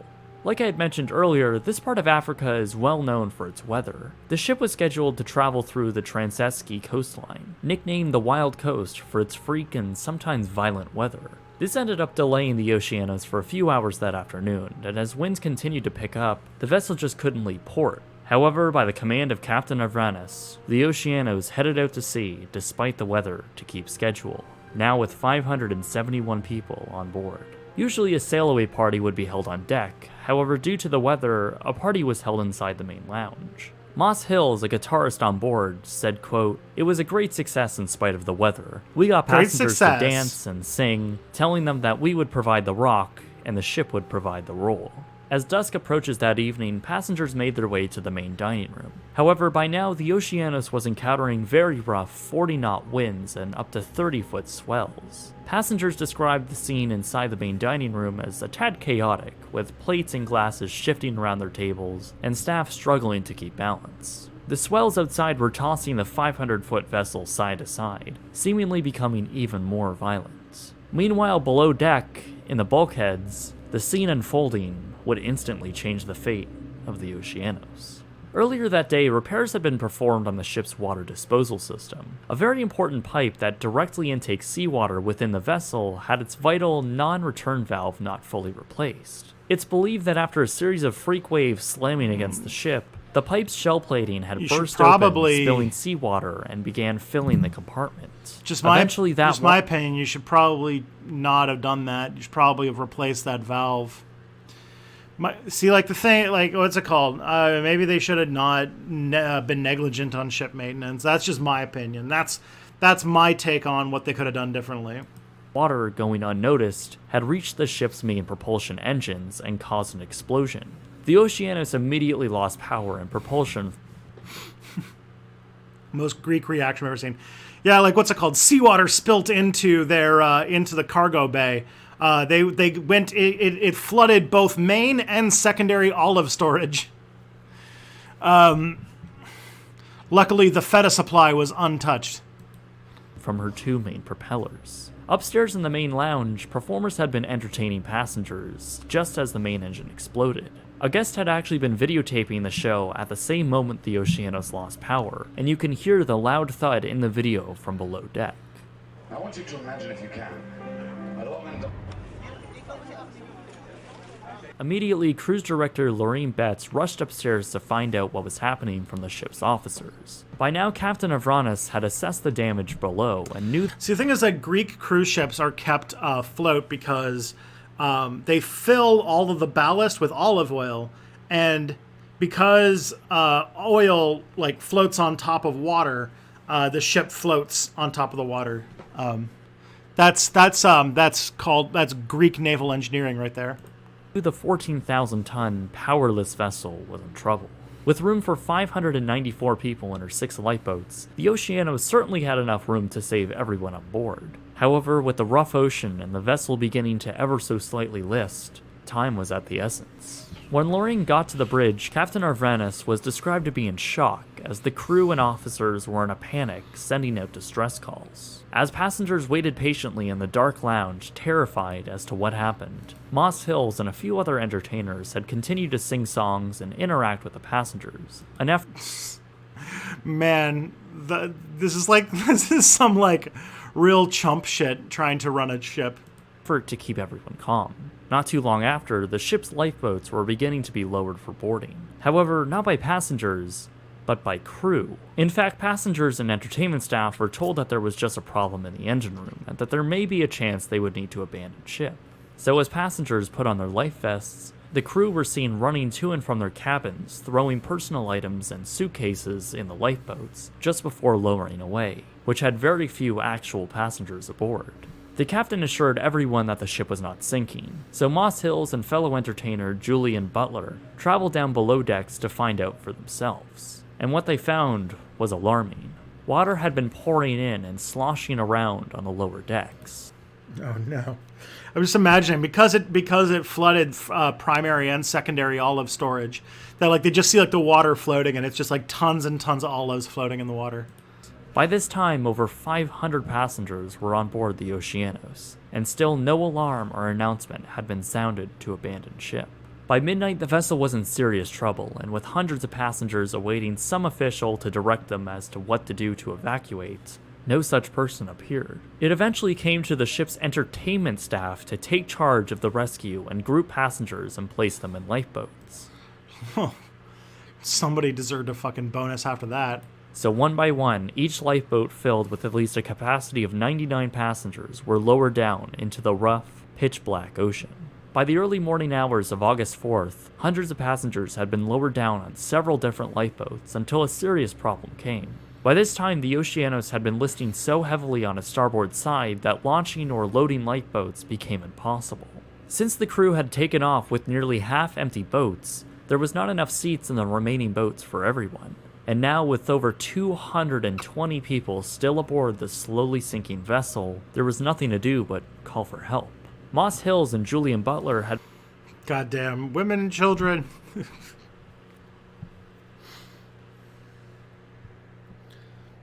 Trying to think of something funny, but I couldn't think of anything.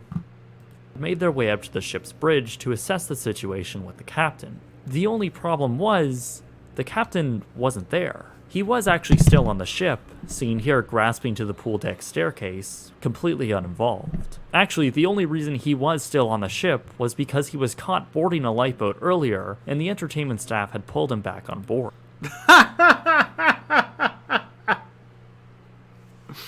The captain was trying to sneak his way off the ship. Fucking classic move. In fact, almost all of the officers had escaped, and the two entertainers found the cruise ship's bridge deserted. So it became entirely up to them to basically save everyone on board by making distress calls to whoever would answer.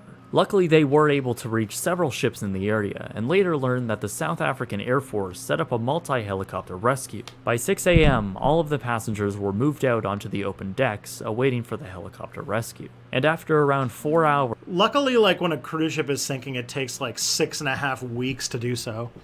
...of waiting in complete darkness, the choppers finally came, efficiently running 2 different airlifts simultaneously, each carrying around 20 passengers. Once they were full, they would fly the 3 miles back to shore where they would unload and refuel at the staging area. They would then fly back and repeat.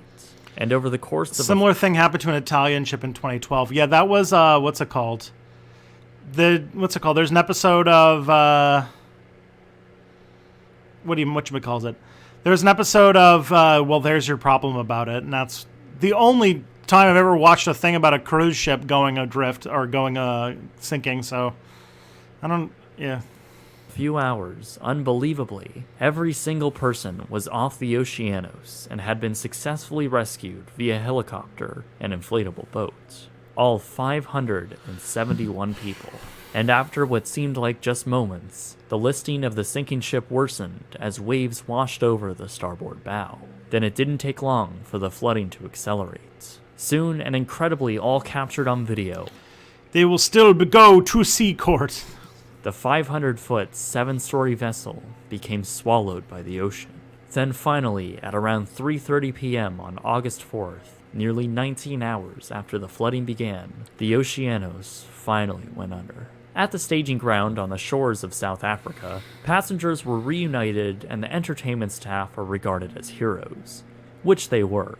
As for Captain Arvranas, actually, he was one of the first to be airlifted off the sinking ship, and later on the ground, well, he had this to say. When I order abandon the ship, doesn't matter what time I leave. Abandon is for everybody. If some people like to stay, they can stay. His reasoning was that he would be better suited to coordinate the rescue from the shore. Remind you of it? Phoebe. Anyone? The captain was actually defended by the cruise line, saying passengers misunderstood the crew procedures, saying, quote, "As regards to the captain abandoning the vessel, this is untrue, and he has maintained his position throughout in assisting the rescue in the most effective way." You know, looking over the footage again, it looks like he was an integral part of the rescue. Oh wait, no, he's actually just standing there lifeless. Thankfully, a Greek Board of Inquiry found Captain Arvranas and 4 other officers guilty, though there are conflicting stories as to what actually happened to him. Anyways, as for Epirotiki Lines, well, they were merged with another shipping company and had gone bankrupt in the early 2000s. Now looking at all of it as a whole, the actual cause of the sinking was honestly one of the best possible scenarios, since the rate of water entering the vessel was very minimal. If the leak had been more severe and the Oceanos only had a few hours afloat, in the middle of the night during a harsh storm, the end result could have been much more catastrophic. But this maritime miracle has always fascinated me. The incredible images of a somewhat modern cruise ship sinking into the ocean and not a single life was lost is absolutely unbelievable. And now looking into it further, it's hard to even believe the astonishing task these entertainers and rescue crews were faced with. Having the lives of hundreds of scared passengers aboard a sinking ship during a storm all in their hands. But thanks to the selfless individuals of the people coordinating and performing the air rescue. Yeah, Greek court. It's not like, we need sea court. Send them to, what's it called? What was that show that had the dolphin? That one. I'm trying to remember what was the show with the dolphin? Flipper. What's it called? Get the cast of Flipper to judge them in sea court. Was it Flipper? I don't remember. The actual crew, staff, and passengers aboard the Oceanos, as well as the ships in the area coming to the aid, the story of the Oceanos remains to be one of the most incredible rescue operations at sea. I'd like to thank NordVPN for sponsoring this video. They have been a continued supporter of the channel. Well, that was fun. Alright, I don't think we have enough time for watch another video, so I think we're going to just call it here. But that was a fun batch of videos. Obviously, it's now time to purge the reactor so we can clear it out for new content so things don't just get old and stale. So we'll have a fresh new batch of fresh new YouTube videos for next week. Besides that, we are going to, let's see, let's raid, no comment, check.